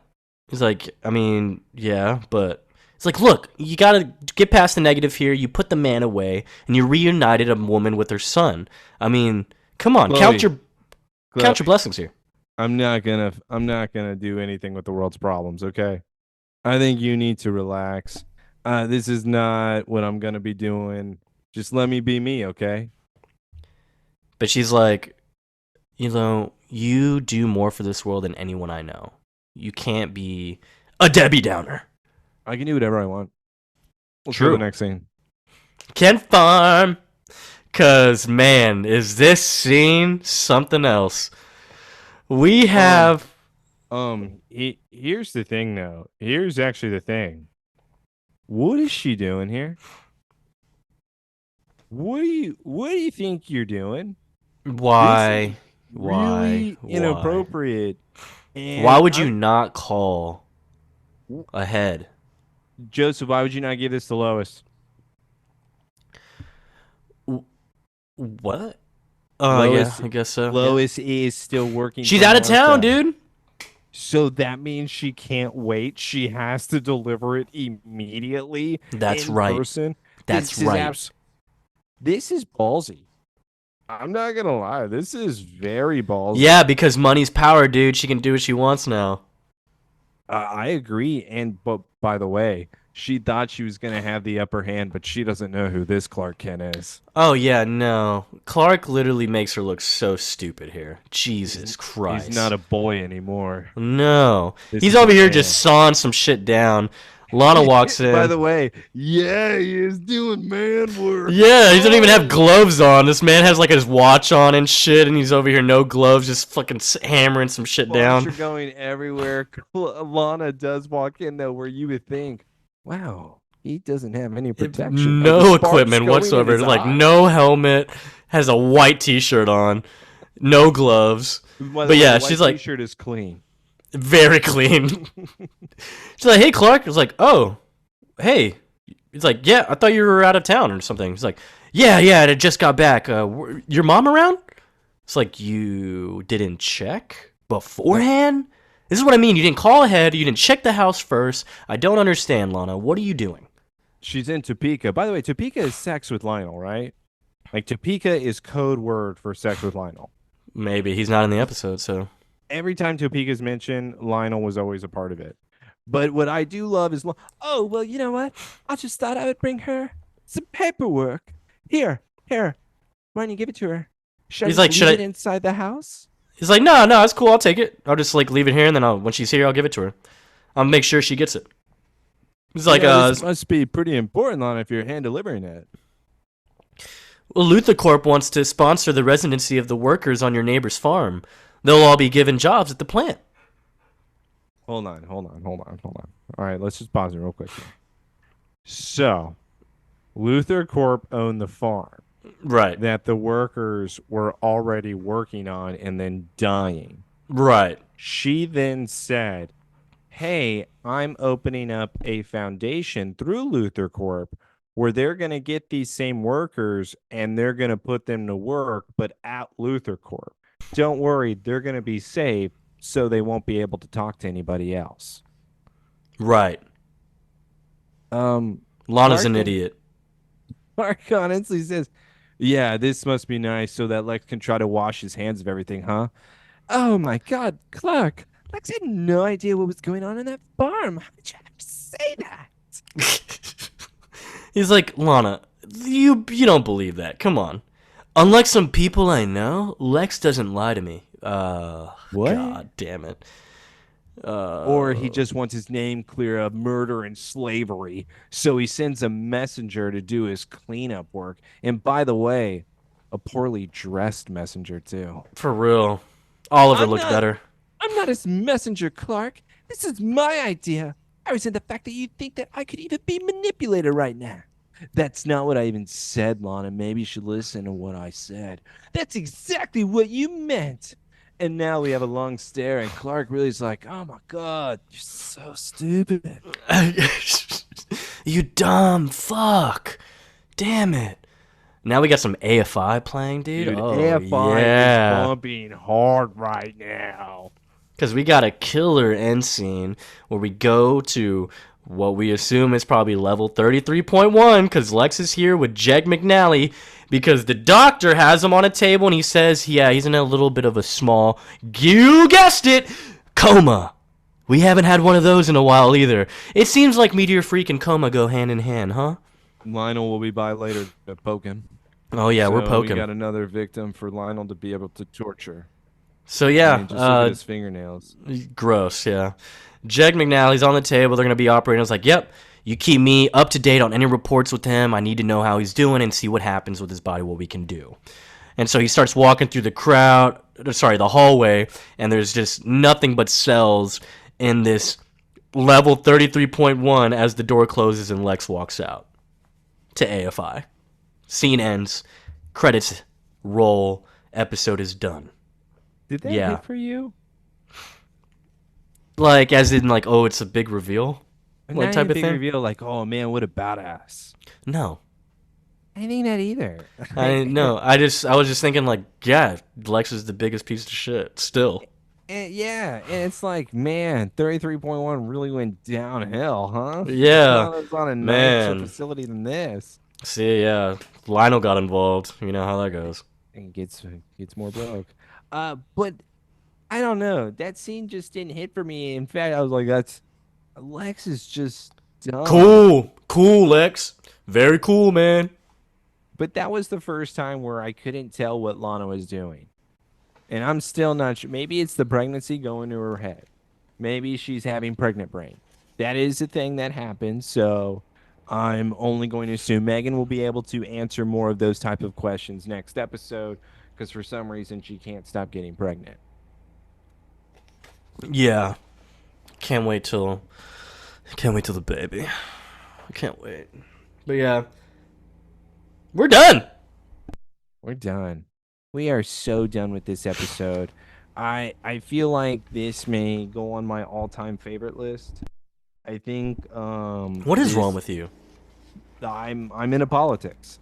I feel like this episode really set the tone for what politics are all about.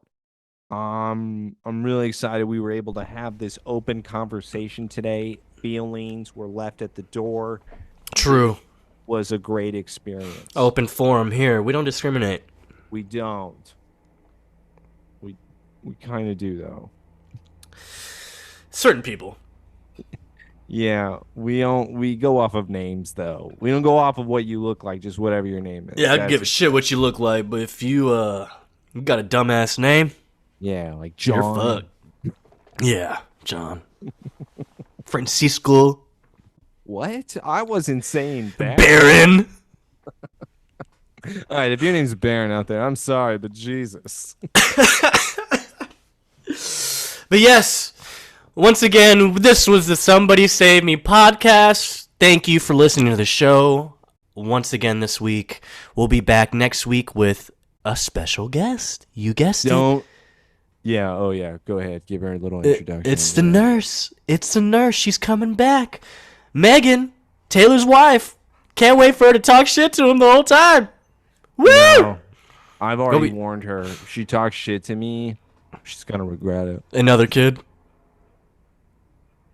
No, you're not. Stop. Gonna do another kid? You threatened her with another kid? Megan, can we continue this conversation top of the stairs, please?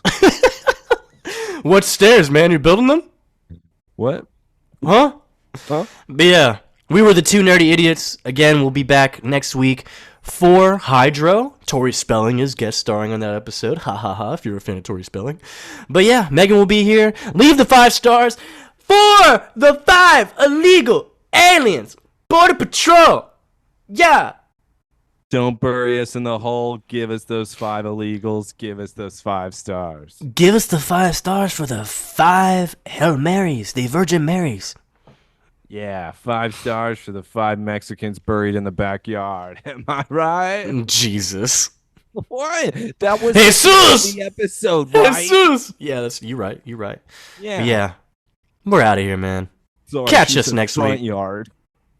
True, front yard.